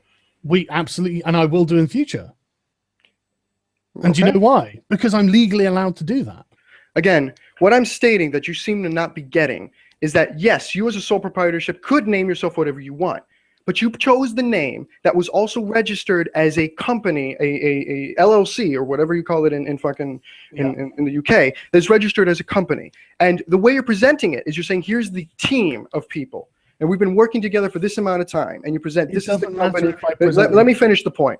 Okay. And you're presenting yourself as this is the team, this is Otherworld Software, this is the company. And there so happens to be a company, the only one registered under that name, okay, with the same name that was dissolved. And it so happens that the artist with you is claiming that the company was dissolved and that's why you guys had this dispute. That's all I'm presenting. Right, okay. But what you're presenting to anyone who knows what they're talking about isn't going to make them think that I've done something wrong. Do you understand? They're just going to think you don't know what you're talking about. Good. I'm just presenting the information. Okay. That's fine to you. If you want, you can link me to whatever thing you want me to add, and I'll add it there on the site in the bottom if that's what you're concerned with. Yeah. Well, I mean, if you want, I mean, it's up to you whether you put an update. I mean, this stream it's not so people can see. No, I'm here specifically to hear your grievances about the entirety of the article. Okay. And present it. As I've said, right, you've presented things in a way that is, I think, in places misleading, but fundamentally, I think you've not got a very good understanding of how UK law works in regards to this. Well, then just link me to the laws in question that prove that I'm wrong, and I'll happily put it in the description. Okay, you want to go to, I don't know, it'll be somewhere in Company's House, I guess. Send it to me because I've done some reading and it seems to contradict what you're saying. But if you're saying I'm incorrect and you have all of this experience, all you have to do is link me to the information and I'll put it there and I'll say, hey, the company in question doesn't exist, but here. Okay, I'll find you some information on limited liability partnerships and sole proprietorship and how you can operate as however you want. Okay. If you like. It's fine. I'll find that. And the part about how you present yourself as a group rather than one person. Look, Again, I don't know how else to stress this, man. Sargon, let me just put it this way. Everyone operating as a company presents themselves as a group. Sargon, and as in the way a sole proprietor is usually one individual, usually one. Whether it can have employees or not, in the UK, I don't know. It's usually one individual. Of course, they an LLC, can have employees. An LLC or an LLC specifically, because again, I'm not familiar with the UK exactly, but an LLC is a group or a partnership of people with limited liability, okay? You present yourself as, we are a team of people who've been working together, and we're all part of this company. That leads people to believe that this is an LLC, a joint company, not just you're a sole proprietor and they work for you, or whatever your counter argument is. It presents itself as this is the company of people who are all on the same level, and here's a company that was registered under your name and your partner's name, which is consistent with what you explained in the description, saying that we've been around for quite a bit. It's not 5 years, it's 2, but that's just legal mumbo jumbo. That doesn't matter. So, and here is a company under the same name that is an LLC that has been dissolved. Your counterclaim is that you can just do this as a sole proprietor, and you just happen to pick the same name as the LLC, which is your right. You can do that. Okay. Now, and you're saying that you can operate in that same way, and that you're the sole proprietor, despite the fact that you have a partner, a legal partner that you've stated this is the person who's working with me. I'm not alone. And you're stating that you can do that as a sole proprietor and not having to register an LLC. That is your claim. And I'm saying, link me to the link that proves that claim. I will find it. I don't have it off the top of my head, obviously. What I am exposed to is that the whole point of creating a limited liability company, of creating a company in and of itself that is not a sole proprietorship, is that everybody owns a percentage of it. It's actually not. It's to have limited liability. Listen, it's not right. It's to have limited liability, and it's also to be able to pay yourself dividends. Exactly, and that those dividends are they've changing some stuff in some specific areas, but the whole point is that the assets of the company are separate from the assets of the people. Absolutely. That's one of the big points. But the secondary thing, which is why because as a sole proprietor, that's not the case. Do you not find that maybe is something as a reason why we did the Kickstarter after the company had been dissolved? Because now the assets are mine as a sole proprietor. Yes, and now you have liability. As a partnership. Now you have liability. Absolutely, I'm completely liable. So if the company that I'm running as a sole proprietor goes into debt, then they can take my assets, my personal assets for that. This is why I stressed that we managed to do everything well within our budget. We're not in any debt. There's no I've got no worries about. Again, suggesting you've done everything in the budget. Time is part of the budget. Time isn't part of the budget. Okay, whatever. But it absolutely is. In every company in the world, time is part of the budget.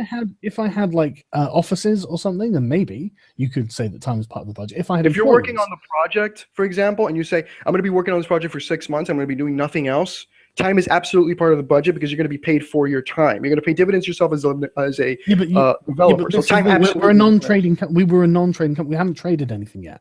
So we've got no financial ingoings or outgoings. Well, the Kickstarter, I don't know how they handle that in the UK. That was me as a sole proprietor. I took the money into my accounts, and then I've got records of everything. We've got contracts and everything. I don't doubt that. Yeah, I know. I'm not worried about any of this. That's the thing. Well, great. I'm just. But this is my point. You're saying that like my a couple of doors down, right? I've got a next door. I've got a neighbor who I think you call it something like immediate plumbing services or something like that, and it's just a guy in his van. But are you saying that he now needs to make sure that everyone knows it's just him, and he's not allowed to present himself as a larger, more professional company? I'm saying that by the information that is publicly available to the people, it seems that it's something else. Maybe, again, you have all of your legal right to use as a sole proprietor, but again, the idea that the sole proprietor can have equal share partners seems like a contradiction to me, but I'll wait to see your information. But as a sole proprietor, what I'm saying, and it seems to be very reasonable, that choosing the exact same name as a defunct LLC, it's your right. It is absolutely your right. But can't you see that may lead people who again, this information, publicly registered companies are available to people. I believe sole proprietors are as well. I couldn't find you, but I'm sure it is, and I'm sure you'll link me to it so I can put that on the site as well. You being registered with your company number that you have as a sole proprietor as well. I'll happily link that, which I'm sure you're going to give me that. I'm not giving you my personal tax information. Not your personal tax information, but when you register a company, because again, the information... I don't have to register a company if I personally am registered. That's like with YouTube, it's the same thing. It's exactly the same thing. I have to then fill out a tax form. I have to then fill out a tax form. I have to pay then tax on any income I have, but it's me as a person. It's not as a separate entity. Yes, there are some countries where you don't have to register. You're correct. Because there are some countries where you do have to do an additional step, and not because you're correct, and you do use your personal tax information for this. That's correct. But in some countries, you do need to register additionally as a sole proprietor. So again, well, I mean, you don't have to do that in the UK. Fine. But here's the thing. Let me finish the point. For the tax in the UK, but being a sole proprietor means that you can just use that. Well, okay, that's fine. For example, in countries like Spain, you have to register it as an what they call an autonomous worker, and that's an additional step, and they pay additional taxes for that. Yeah, you have to register in the UK as self-employed. Okay. So what I'm saying, however, is that you picking the name of a defunct LLC, which you have the right to do. You have the right to pick whatever name you want. You're correct. But picking the name of a defunct LLC, presenting yourself as we are a partnership of people, don't you think that maybe that leads to people looking up and saying, hey, this company called, because again, if you look for Otherworld Software, it's not going to pop up as Carl Benjamin. It's going to pop up as this defunct LLC. Don't you think that maybe that was not the best decision? I think I would rather people ask me this and come to this query on their own. I quite like the name Otherworlds. I quite like that for a video game software. And which is your decision. Yeah, exactly. And I was part of founding the company before we let it become dissolved. So I think I would rather take responsibility for people in future. If someone would say, are you anything to do with that? Well, I can say, absolutely. That's why we're using the name. We're just operating in a different way now. That's all. Okay. I'm more than happy to take responsibility for that. Okay. Well, either way, the claim that I make in the article is that this company, in particular, Otherworld Software, as a registered LLC, the LTD, Otherworld Software is defunct. It is, and that is correct, right? That's correct. Yeah, no, that's absolutely correct. So, in the article itself, I'm not claiming that, hey, everyone's getting fucked because the company doesn't exist. I'm just saying this is the case of that of Otherworld Software as an LLC. Okay, did you agree? Sorry, say that again. Sorry. That I'm reading directly from the article. Okay, right, okay. I say that Carl's company, this particular company, which exists and has dissolved, and I'm not wrong in any of that, does not include Giuseppe in the director role, according to the information, and it seems to be exclusively a company founded by the two members. But what is really concerning is not just that the company has been dissolved, but that it was dissolved right before the Kickstarter was launched. That's coincidental. Okay, that's fine. Coincidental, but there's nothing false. I'm saying. No, there's nothing false. Okay. But again, I think it leaves people with a false impression. I mean, we didn't even know that companies became dissolved if you were non-trading. I had no idea that they did that, and so it came through. So we just decided to operate as a sole trader on me because I've registered for that. So again, and even include, I will not speculate on the motive. And I think this is, and I'm not even going to speculate on being incompetence or malice. And only Carl Benjamin and his partner can answer, which you're doing. Okay, yeah. So please point out what I did wrong. Because again, it seems you had issue with the entire article up until now. The only thing that you've actually been able to review is this. I've only been made aware of this since about 7 o'clock this morning. Don't you think you should have maybe taken a little bit more time, looked at it before? And don't you think that's why not just get you on to talk about it? I mean, there does seem to be because you're making accusations against the article. You're talking about the tone of the article. You're talking about so you would think that there is something in there to expose, but I mean, what What do you think the purpose of the article is at this point? The purpose of the article is to point out facts, which it has done, Mhm. about both Sargon of Akkad and Carl Benjamin, the game developer and the YouTuber.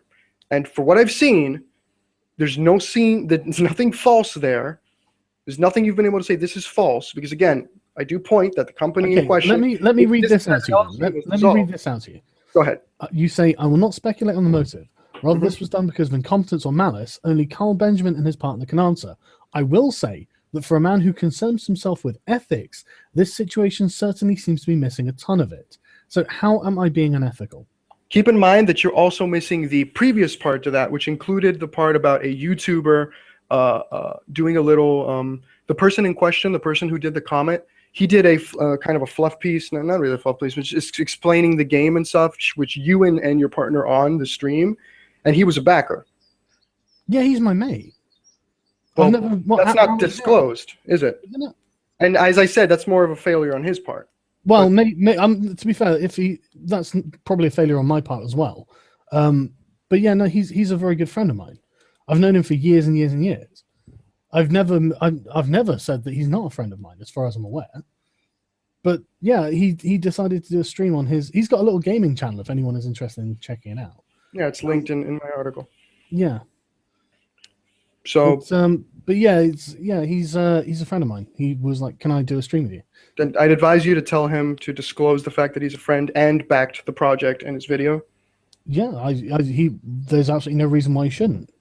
Then okay. I'm just pointing out that was also one of the things. Yeah, but you're saying that for a man who concerns himself with ethics, this situation seems to be missing a ton of it. What am I doing that's unethical? Well, again, the using of the presenting yourself as what people could interpret as the LLC rather than the sole proprietorship was what I was referring to, whether I'm correct or incorrect. The idea of you backing with that same account, backing another project or two projects, one failed so you got the money back, backing two other projects, right? When you should be, because again, what that presents to the outside, if people are suspecting, okay, this is a company, because they're viewing you as a company, they don't care that you're Carl Benjamin, they're viewing you as a company. Sole proprietor, LLC doesn't matter, you're a company. And well, it actually does matter. That's the thing. But okay, Karen. From the money and how you use it, perhaps. But what I'm saying is that people see you as a company. Yeah, they do. Okay, yeah. So we can agree there.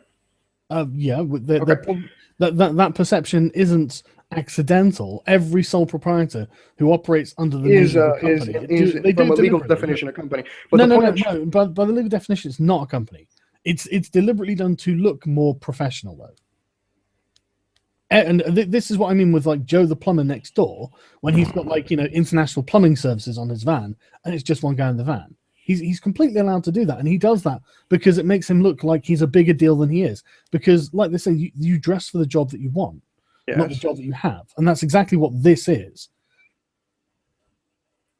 Again, it's people are viewing you as a company, right? Okay, that's all I've claimed. People view you as a company, and they look at the guy who has not delivered his game, or the company, excuse me, that hasn't delivered the game, and they watch it backing other projects. What is the connection that people may make there? They might think, well, wow, they want to spend $5 backing that Kickstarter. Whatever amount of money. I don't know how much money is, and there's no way of me knowing that. Well, I can tell you it's very low. Okay, you can tell me. At the time, we didn't have very much money. Let me just check. Yeah, No Princess in the Castle, I backed myself because I thought it was going to be a game. It turns out that it was a documentary, doesn't it? Yeah, it's a pretty social justice-y documentary. Yeah, well, no, absolutely. It absolutely is. But I thought it was going to be a game. And the thing is, I want social justice people to make their own games. That was my mistake. I put $5 on that. That's $5 I lost. Not company money, personal money. And the other one was Mage Rage, which was one that failed. Yeah. But that was backed by Russ, of his money, because he really liked the look of the game. Okay, and I state that. I don't know which one of these people actually gave the money. I don't know who it, whether it was Carl. And I even say it's probably from his personal money, which absolutely. But the point is, man, it's just like, this is lacking a lot of ethics. It's like, well, I don't really think it is. You know, I don't. I mean, if I thought it was, I'd probably do whatever I needed to do to, like, get the situation back on track. And you know, I mean, I will update the Kickstarter. Excuse me, the Kickstarter to go to our new website. And I think that you probably should update your article to go to our new website as well. Because I mean, there's an update on there from this month. I got that information when I woke up and was going to do. We're operating on similar time frames. I was going to do that. That it's a new blog and it's been there for quite a bit. Yeah. But my point is that there is an accusatory tone to this. You can't say there's not an accusatory tone when you say, for a man who concerns himself with ethics, the situation's lacking it. You know, that's accusatory. Oh, if you don't like the tone of that particular phrase, that's again, that's your opinion. You're free to have it. It is. It's my opinion. You're free to have it. I really don't feel I need to respond to that. Okay. Well, that's on you. Okay. Well, I mean, is there anything else you want to ask me? Well, you were the one who invited me, Sargon. I absolutely am. But this is because your expose. I mean, if there's anything else that you think I haven't covered, then please let me know. I mean, we seem to have talked about everything, and okay. Again, but the question I would like to ask you though is that, do you feel that the article in itself was? What are your thoughts on the article itself? Because again, it seems that you believe that it's an accusation, that it's meant to drag you in the floor, despite the fact that I repeatedly state the opposite. Yeah, but you hey, who gives a shit what I say, right? But then the article itself is kind of the proof that you're.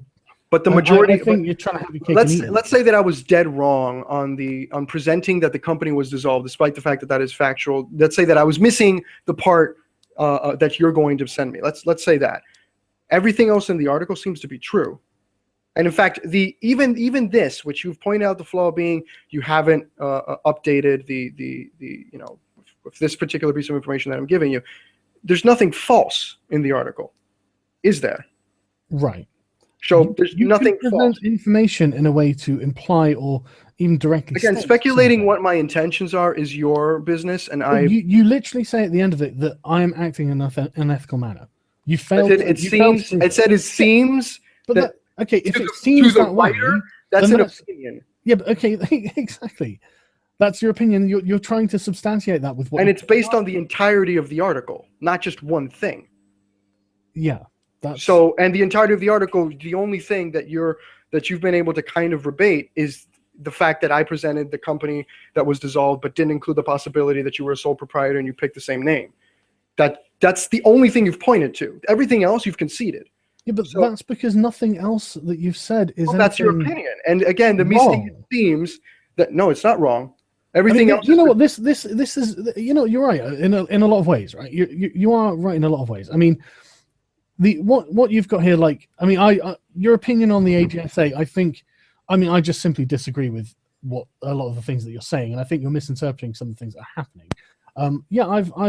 I think that I need in Gamergate to focus more on ethical concerns. I absolutely think that, and that's the only thing that's actually, I think, possible to defend when confronted with the people who are committing these concerns, because otherwise, it's not really something that they're going to change their mind on. And it's not really something that you can force them to do. When it comes to the AGSA, well, I disagree with your position. When it comes to me as a developer, I wish we got this kind of coverage from the game. This is one of the reasons that I care so much about Gamergate, because we went to Kotaku and Polygon and all these other things, and I've got a couple of other friends who from like the indie dev groups who have said exactly the same thing. They've been like, literally, no one will cover us. And it's because they're making games rather than social justice games, obviously. But this is, I mean, like this breakdown and stuff like that. I would love to have had that in an article on Polygon or something, you know, back in the day. Obviously not now, because it would have given us more backers. The only reason we passed the Kickstarter is because on the last day we were about $3,000 short, and my dad was like, "Right, this is your inheritance, so don't fuck it up." And he topped it up to the $3,000. So your father gave the last $3,000. He did indeed. In fact, most of it is family funded and friend funded. There's very, very little of it is from backers we don't know, because we couldn't get any coverage, man. Okay, a couple of quick points about that. Number one, then if you're happy with the coverage, then again, I'm just doing what I think is right. I'm not happy with the coverage. Well, it's not that I'm not happy. It's just I know you're not happy with my particular article, and that's your prerogative. It's not that. It's more that you know, it would have been useful when we were trying to solicit backers from the real world. I think the You know? truth is always useful. Well, yeah, okay. But my point is the coverage would have been nice. Great. I mean, if I would have been doing this back in the day, I would have happily done it. I've done it with Yuji Nakajima's game. I covered his game, and I'm doing what I think, you know, is my share of the load. I'm not a journalist, never claimed to be. I'm just doing what I feel other people aren't doing. And again, if you would have done the Kickstarter now or do the Kickstarter now, I would have done the exact same thing. So again, but that seems your opinion. But at the end of the day, it's just, I don't know. It seems that the entirety of the article is factual. It seems that, and again, and I'm wanting to stress this again, it's not that I disagree with your opinion on the AJSA situation, it's that you didn't present the whole story. And I feel you have a responsibility to do that as a YouTuber with a big following. Yeah, but the thing is, you've presented like my statements about Giuseppe before Giuseppe's statements about me, which is not the order. No, it's the other way around. Hang on. Yeah, it's not the order that it came in. And I mean, you say like everything is not as it seems. Well, you know, he has claims of his own, as if they are to counteract my claims. But my claims are that's your interpretation, man. I mean, it's he not does my have claims of his own. He does have claims of his own that are directly against your claims. Why would you put his claims after my counterclaims to him? Again, I don't see why the order is relevant. I'm sorry, I'm not seeing it. Because the order is irrelevant. I mean, and I'm not even saying that he's right. It's a leading question. That's why, man. I'm not saying that he's even right. Have you not seen? Yeah, I know you're not saying he's right, But have you not seen the Yes Prime Minister skit where Humphrey talks to the guy and the guy says, "Well, you know, have you know, this is what the survey said," and it comes back not giving us the response we want. And Humphrey's just like, "Well, just go and get one that does." And the guy's like, "Well, how can we do that?" And he just goes through a process of leading questions to get people to the answer. And this is what you're accusing me specifically is that I'm asking here. So wait a minute. Let me see presenting that I'm asking leading questions to get the viewer to get to a specific conclusion. And I'm trying to push a narrative. That's what you're saying. Look, by asking leading yes or questions. No? Is that? Listen to me. By asking leading questions. It's not a leading question. It absolutely is. You know, but this is exactly what you're doing. You're leading the reader to think that this claim was actually a counterclaim to my own by presenting it after my own, because people see things in a fucking fucking what's the word? The brain fart.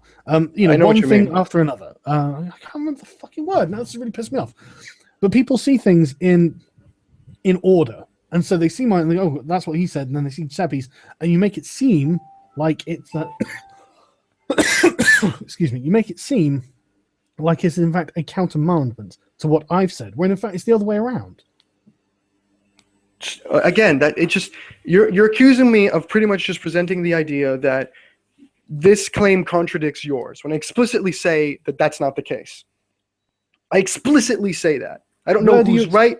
I specifically say, let me go and reopen. You say, you know, you present like an original narrative, and then you say, well, I'm not presenting a narrative. Of course, Sargon. Of course you are. No, I'm not. I'm just pointing out the things that I've found and that are facts. You keep accusing me that I'm trying to point a narrative, which is what not everyone else, which a lot of people are saying that it's just a hit piece to take Mr. Sargon down or hurt him, which it's fucking not. And you're assisting to that idea by saying you're presenting a narrative which is trying to push that he's right and I'm wrong. Right? I don't know which one of you is right or wrong, and I don't give a flying fuck. Okay, listen, I just presented it because these are the two sides of the story, and I'm not even concentrating on your bickering as to why it happened. I concentrated on a specific thing. He said the company doesn't exist. That's an interest of the people. So I looked that up. Does that company exist? No. You now offer a counter explanation, which I'll look into, and I believe that if I find contradicting information of what you found, I'm sure you'll respond to it. But as I say in the article, this is an updating and ongoing thing, and I may even write a second piece. I say all of that.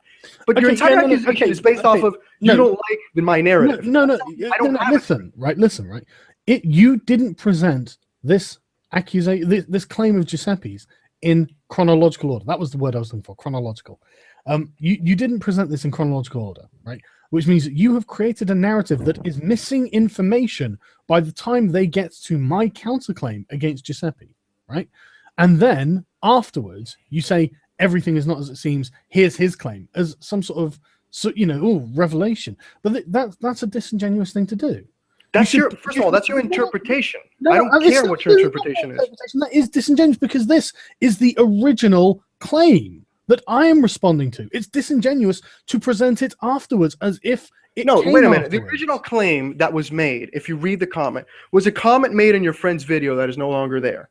Right. And I explicitly state I'll comment on the third part because I go through your conversation with your backer, which I do have to look at if the date is before or after the Niche Gamer post, because you're accusing me that I'm saying when you posted on Niche Gamer, but that doesn't matter because what we're talking about is an event that happened before I posted on Kickstarter, which is why Alan posted that post on Kickstarter. And I think it's actually a credit to his his desire for transparency that he didn't just ask me on Facebook.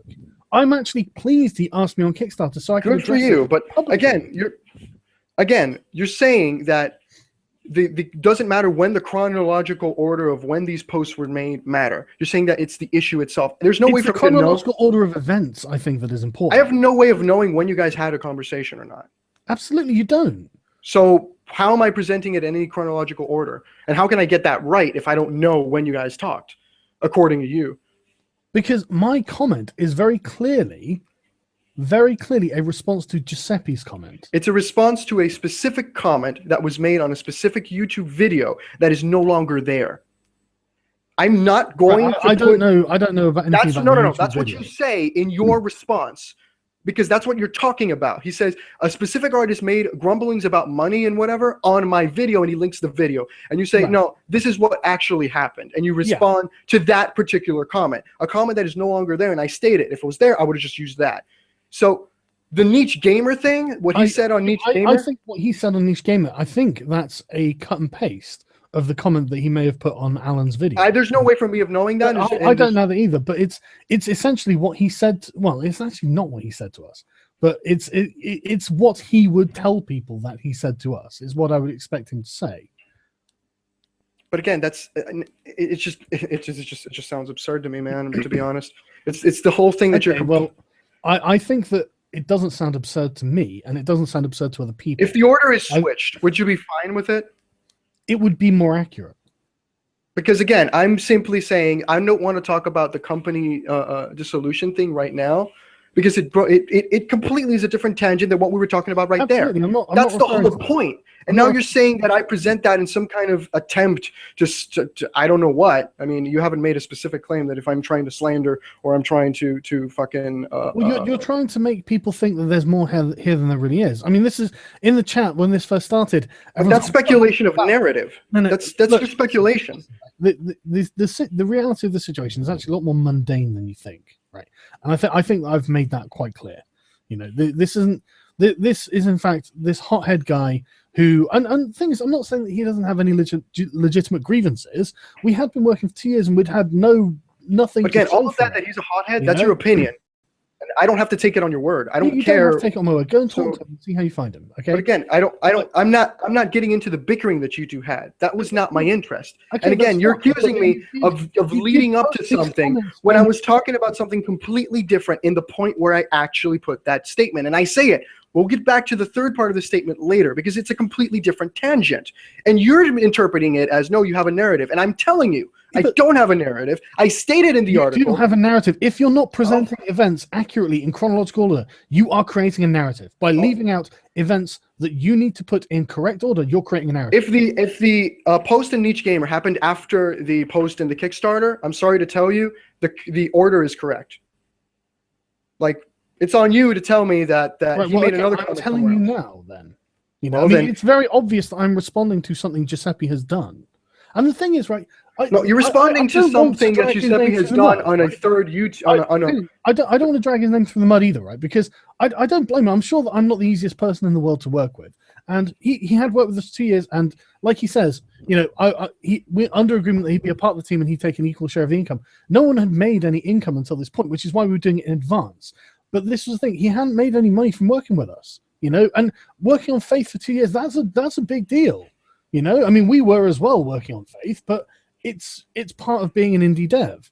But it's a big deal, and I don't even blame him for getting angry at us, you know. And then suddenly we have some success, and he's like, right, okay, at least I can claim something, you know. But and the thing is, and the irony of this is, right, is that we wrote a contract for him to sign that we would give him the money for the models as long as he would finish the models that we needed. I think about 4 or 5 extra models that were in progress to finish all the models of the game, and we would do that, and he refused to sign the contract.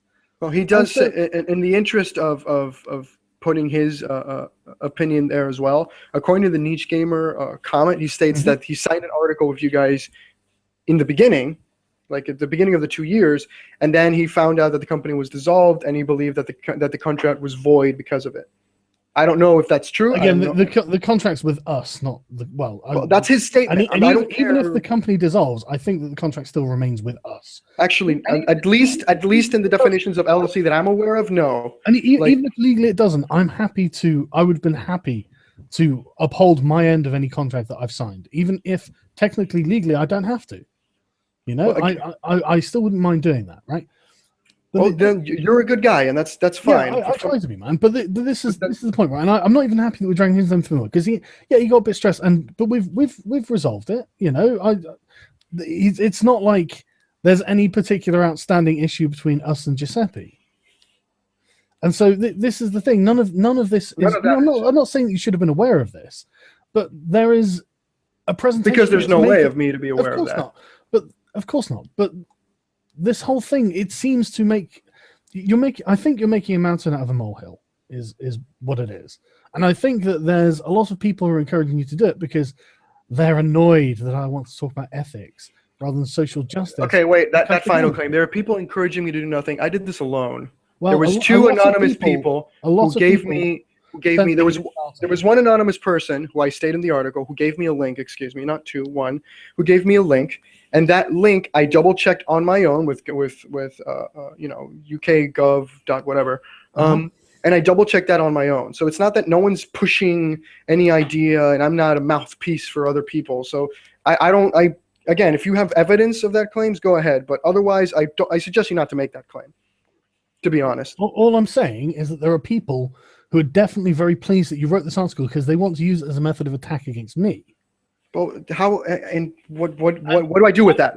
What do I do with that information? Well, you've got to accept that you have crafted a narrative. No, I have not. I know that you don't accept it, but you have.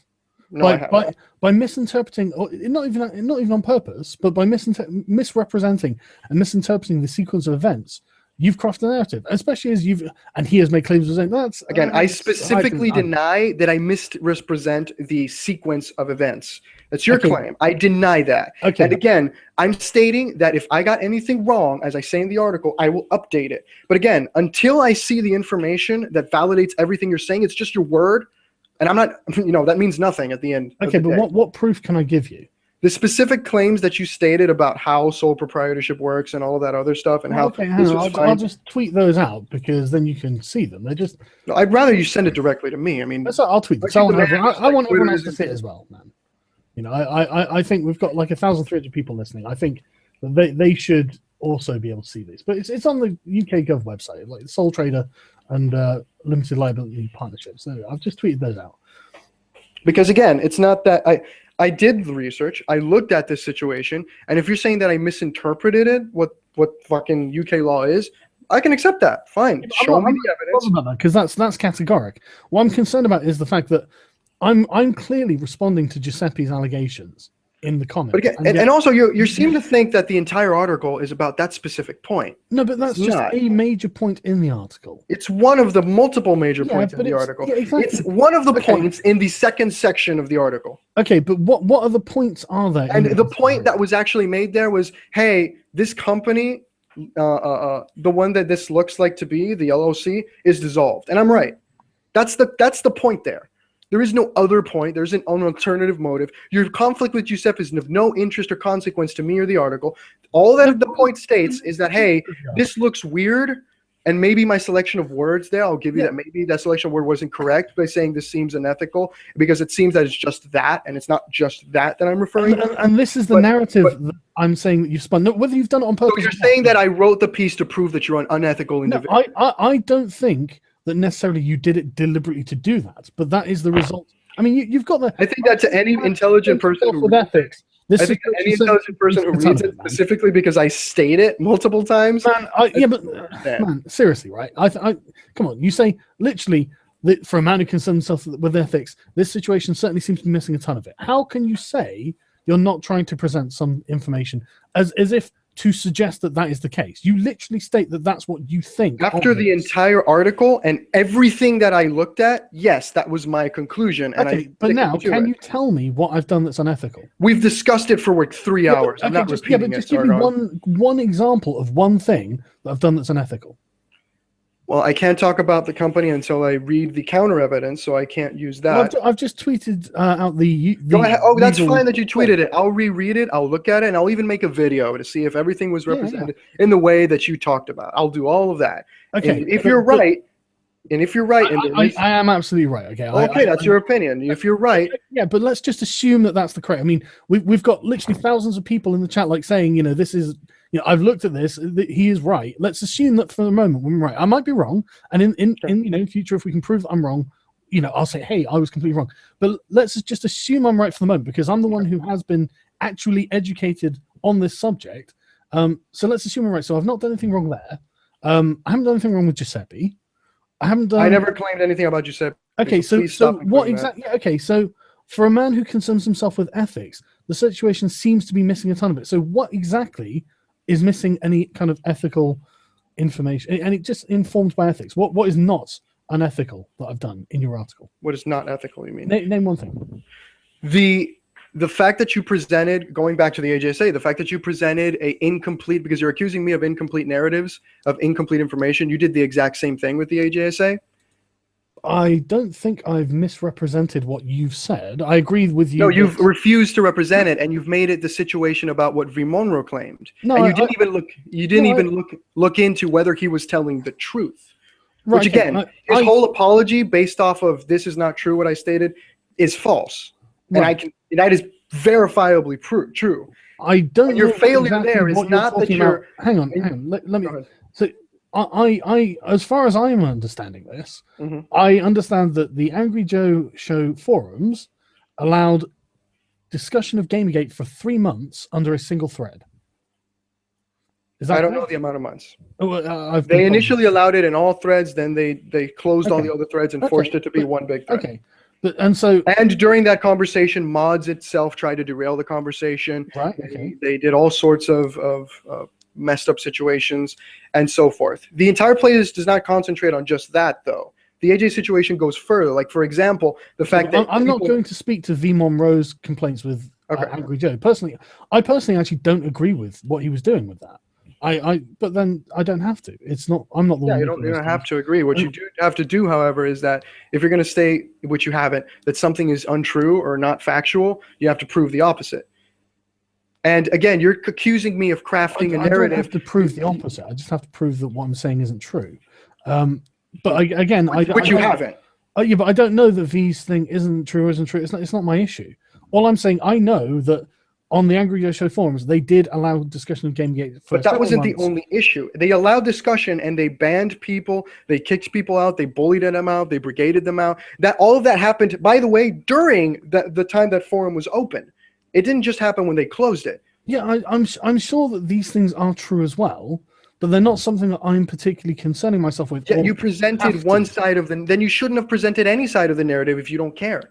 Well, no. Because you're accusing me of the same thing, Sargon. You're accusing me of of not presenting all of the facts. Because again, none of my facts are wrong. I'm not saying that I'm not presenting all of them. But actually, I am saying what you're doing is wrong. I'm saying that you've directly mixed up the chronology of things that have happened to influence the decision to say, oh, this seems unethical.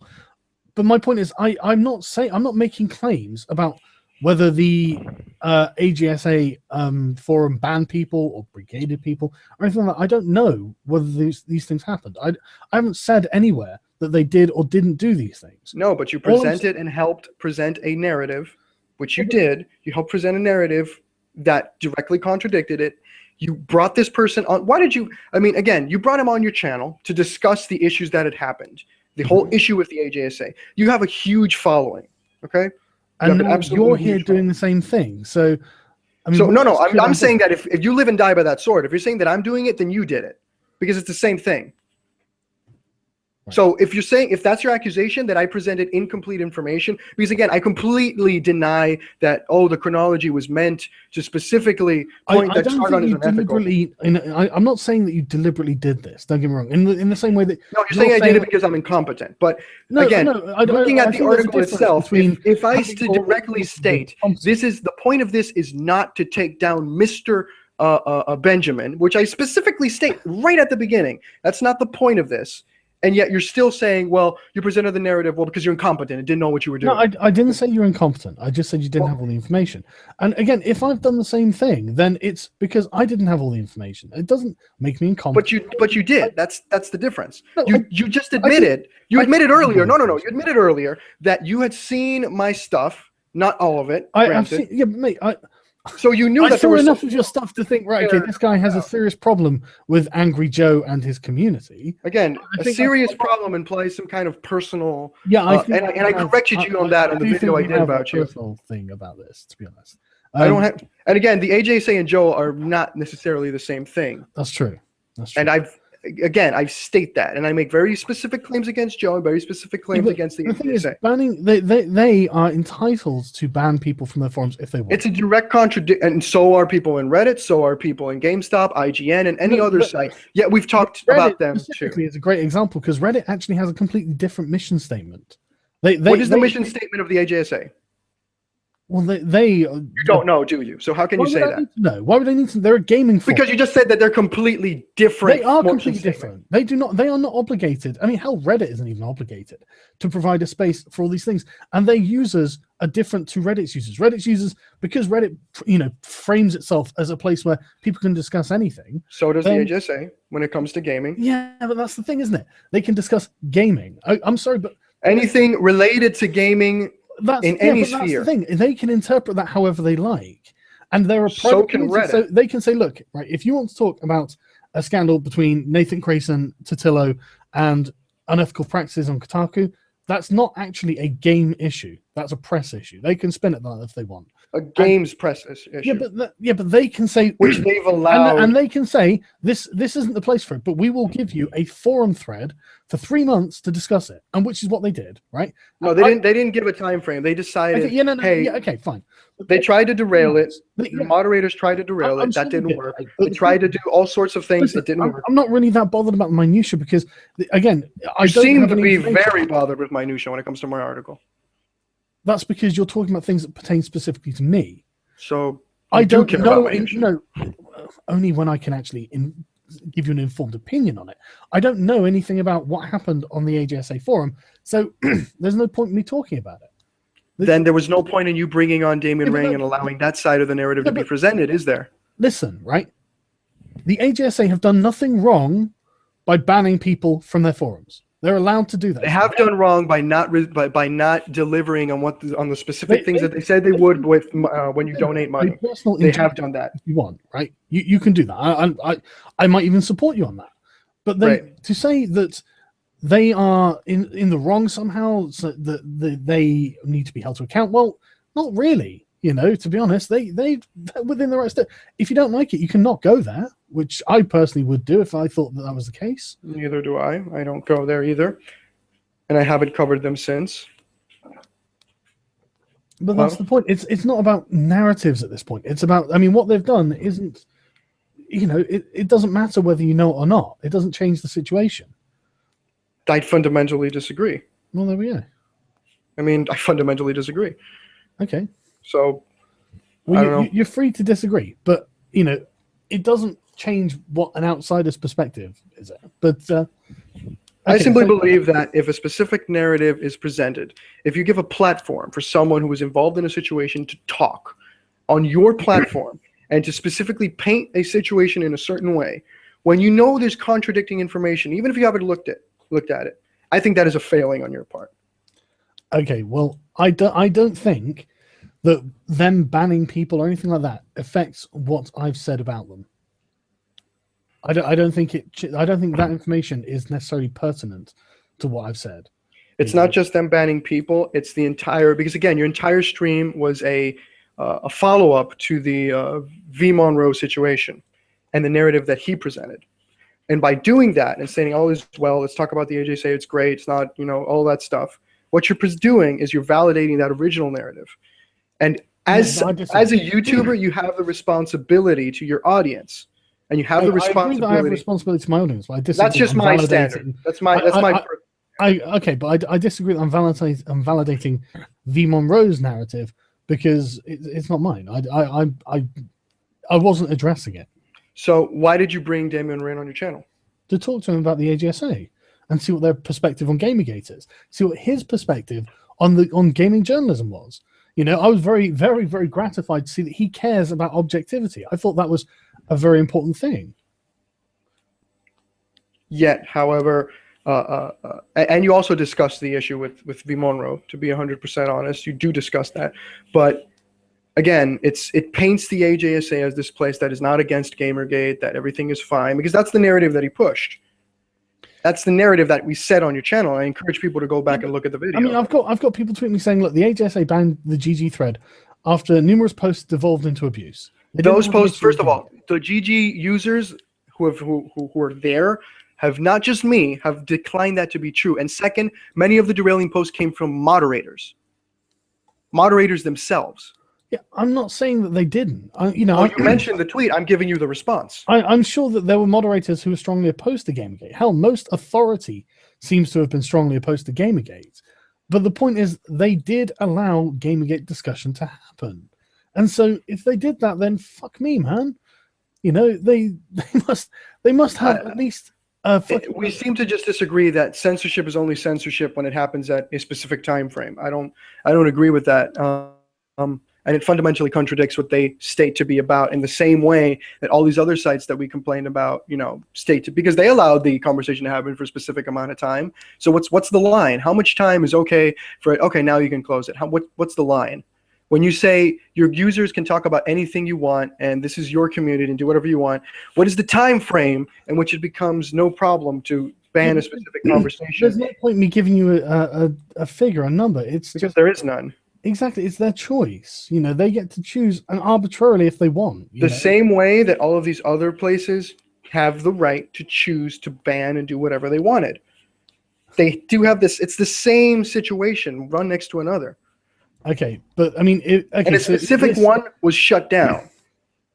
Is this the ethical issue in your argument that I have, the breach of ethics that I've committed?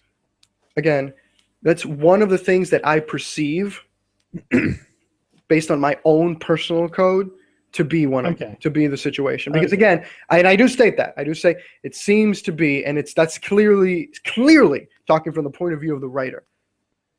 That's true. That's true. So that's clearly my opinion, which I'm free to have. Of course. You don't like it, that's fine. The point of this entire stream is to verify what of it was not factual. And the only claim you seem to have is that you don't agree, which is your right, with how what was the order I presented the information, which I don't concern myself with if you agree with it or not. But I was also giving you the information you were missing. And it's true. What I pointed out was true. You can argue that maybe a piece of it was missing information. That does not deny that the rest was true. Right. Okay. And you seem to not understand that you haven't been able to do that. It's true, right. And that's all that matters when it comes down to it. If you want to accuse me of presenting a narrative, that's your prerogative, and I have no reason to respond to that. Okay. I did so because when you say something about someone and they want to talk to you, you go to your stream and you talk to them. But again, how you perceive and you accusing me of spinning a narrative and then saying, "Oh, you didn't know you did it," which is a direct hinting and incompetence. That's your prerogative, man. But man, look, right. You have been unable to demonstrate an ethical failing that I have done here. In your views. You've been able to demonstrate that I'm not. In your views. I'm not a brilliant project manager, which I'm more than happy to accept. I've never claimed that I am. Okay. But I don't think I'm an awful project manager. Well, that's an opinion, and that's absolutely. It is my opinion. And I never stated that you're awful, because that would be an opinion. Some people would disagree, and I personally disagree. If that's what you're looking for. That's not an ethical failing, though. But I've never stated that in particular was an ethical failing. Yeah, okay, but that's the point, though. Everything you're saying, it's concerning yourself with ethics. This situation is missing a ton of it, and yet I don't really see where I'm missing, where I'm failing. Well, fine. You don't have to see it. Again, the only point of this entire conversation is to prove, did Verillo make unfactual claims? The answer to that seems to be no. If you disagree with my assessment of ethics, that's your prerogative, man. I disagree with yours. I think that there's a way of interpreting what happens and facts that is. If you claim that I interpreted it nuanced and with a narrative, again, that's your prerogative. I'm telling you that's not the case. Your follow-up argument is, well, you didn't know what you were doing, which is a hint of incompetence. You can say it's not, but you're pretty much saying, no, well, you didn't know what you were doing, you're incompetent. And I'm telling you that's not the case. But again, you're free to your opinion.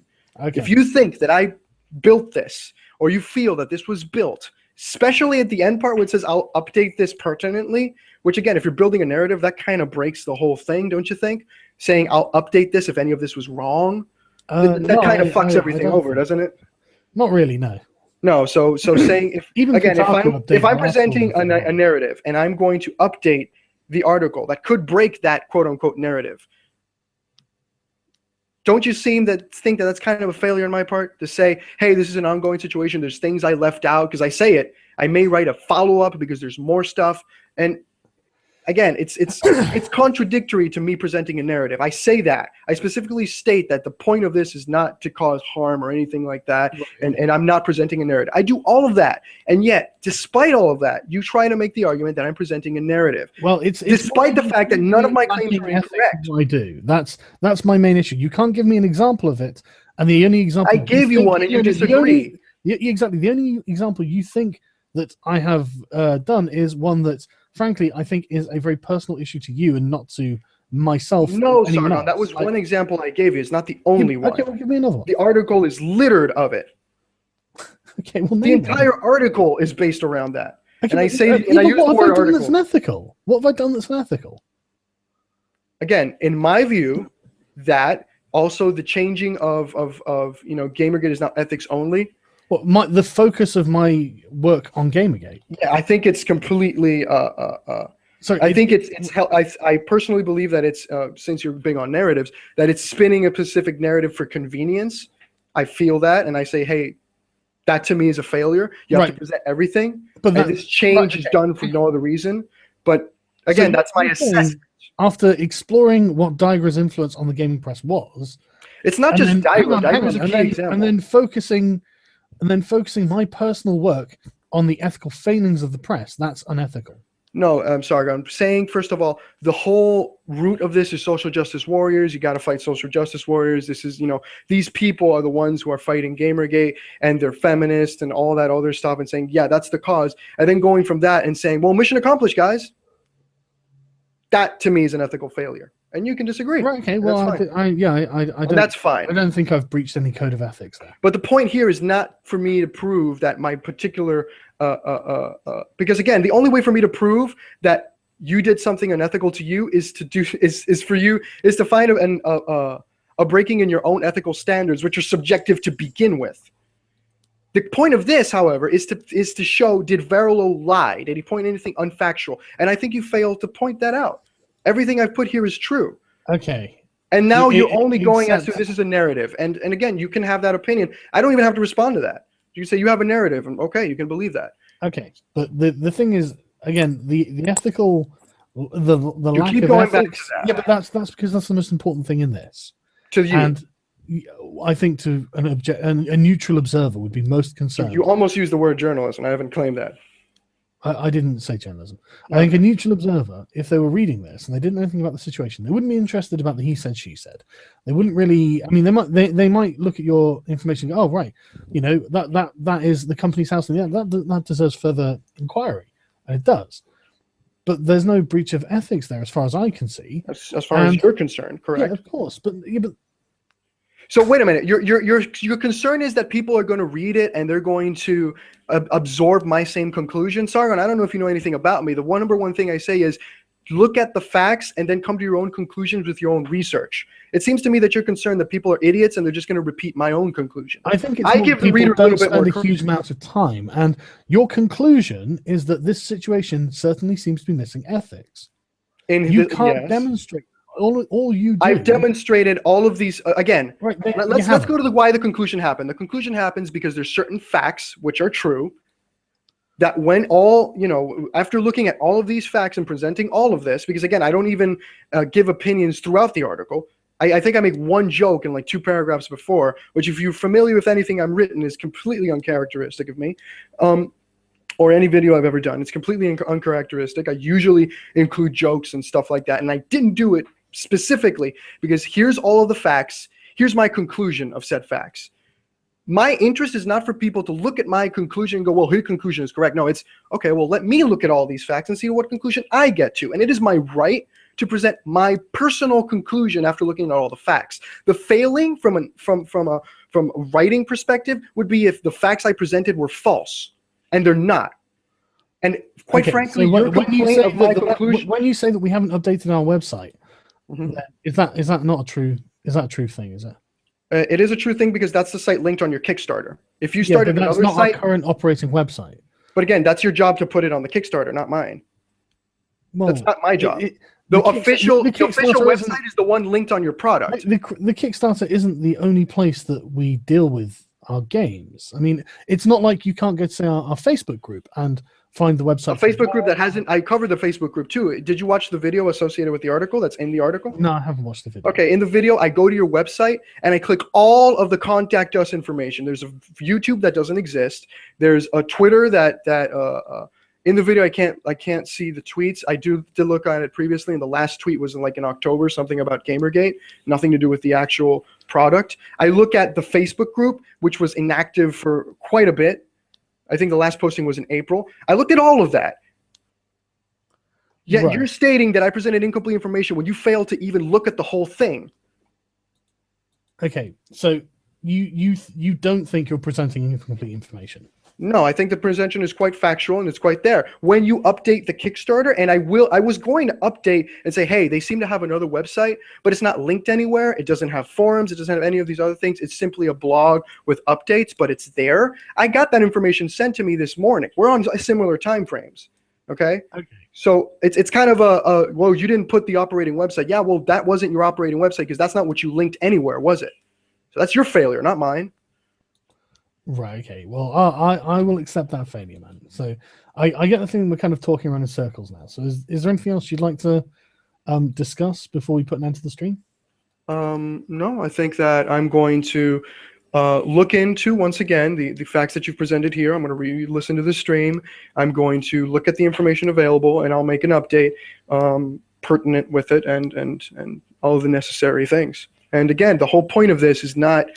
Again, I'm not some fucking villain has been painted since the AJSA situation. I'm just a guy like all of you, looking for the fucking truth and just doing what I feel a responsible consumer would do, and pointing out things. Because again, this is part 2 of a Gamergate Battered Wife series, which you also didn't mention that either.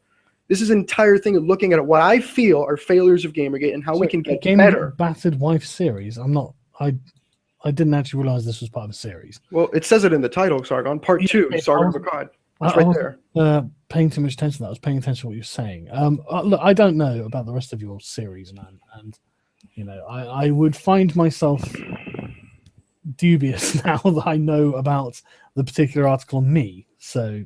Well, that's your prerogative. I mean, I'm aware you and the people who admire you are not the people who are going to look at this. I state that in the article as well. Because I'm not going to be applauded for this. But again, my interest in coming here was to prove that none of the actual facts presented were inaccurate, and they're not. Is there a possibility it was missing it? Of course. That's fucking happens all the time. And you yourself are big on journalists and bloggers and those people correcting said things, which once I look at all of this, I will do and add to the end. But the facts were not incorrect. I'm sorry you feel offended by my conclusion, and I'm sorry you feel not offended by your conclusion. I'm saying your conclusion is faulty. Well, okay, that's your prerogative, and I'm sorry that you feel that I'm building a narrative to apparently hurt you, and I'm sorry that there are people out to get you that... Oh, I'm not worried about that. I'm not worried about that. You do say that people like you, and you did allude to that in the stream, so... I'm not working with anyone. I'm not working with anyone. I'm just a guy doing what I feel is right. The thing about being someone who's actually rather mundane in their personal life is that, you know, you could pull up everything I've done on the internet for the past like 15 years, and it would be really fucking boring. That's one thing that I always find amusing about the social justice warriors is that they've got terrible histories, and for me, it's just most of the time. I mean, I used to be a dick on the Magic the Gathering forums, just arguing about Magic the Gathering cards. I spent probably about 10 years on history forums bitching about minutiae to do with history, and you know, I haven't really done anything very exciting. Oh, I don't. Again, I'm not. Nice to be the center of some interesting. Oh, isn't this an interesting controversy? I mean, someone's tweeted me an archive to the an 8chan thread. Oh my god, this is amazing. I'm not. Sargon really is a con artist. Oh my god, am I? Wow. Well, that really doesn't have anything to do with me. I mean, people are linking your article in it. Well, that's their interpretation. I mean, now I'm responsible with how their interpretation. Actually. I mean, I'm responsible for that too. Jeez. Well, you saying that you don't have any responsibility for that? If I made a video lying about Anise Sarkeesian, would I? But I'm not lying. Or misrepresenting. No, I'm not misrepresenting. I put all the facts there, and my conclusion you say is inaccurate. But I'm not lying, and you haven't been able to prove that. Okay. There's no lies here. I think that you've misrepresented information. But, well, that's your opinion, but the facts are there. People can look at it, and you haven't proved any of the facts to be inaccurate. At best, what you've proven is that maybe it's missing something, which I will update. But that in itself is factual inaccuracy. So, no, that's simply something that's missing. I mean, the first facts in it of itself. I mean, again, nothing you present is going to contradict the fact that that particular LLC, whether you're using it or not, and you're not, that particular LLC is defunct, and it is. I mean, there's no working around that. So, you know, I mean, it's that there's more to the story, maybe that you were doing something else, and an explanation that only you can give. Because none of that is publicly available knowledge, and none of that is something you discussed elsewhere that I'm aware of. Fine. I mean, hey, that's why we do streams. That's why we talk to people. But there's no lies. There's no inaccuracies. There's nothing here that you can say, oh, if I make a video lying about Anita Sarkeesian and compare it to me. That's not the case, Sargon, and I think you know it. You can disagree with me and not like it. That's fine. I disagree. I don't think that you have I don't think you've presented things in a sensible and correct order. I think you've presented them in a misleading way, and I think you've tried to kind of hype this up as if something really exciting is going on. How did I hype this up? Hang on, we've been through it, man. And at the end of the day, you're saying that I'm lacking ethically in some way, and I frankly don't think I am. I mean, that's your opinion. You're free to. No, it is. Yeah, it's absolutely my opinion. But that's the point, though. You know, this point, you've just been like this. It seems like this is missing a ton of ethics. Well, I don't think it does, and I don't think other people are going to have that opinion either. Hey, great for them. A few people on 8chan, I guess. Well, good for them. I mean, yeah, hey, absolutely. My interest is presenting accurate facts, and that's what I did. And if my users disagree with my conclusion, fine. Okay, well, thanks a lot for coming on and discussing it. Thank you for having me. Not a problem. Thanks, everyone, for listening. Take care, everyone.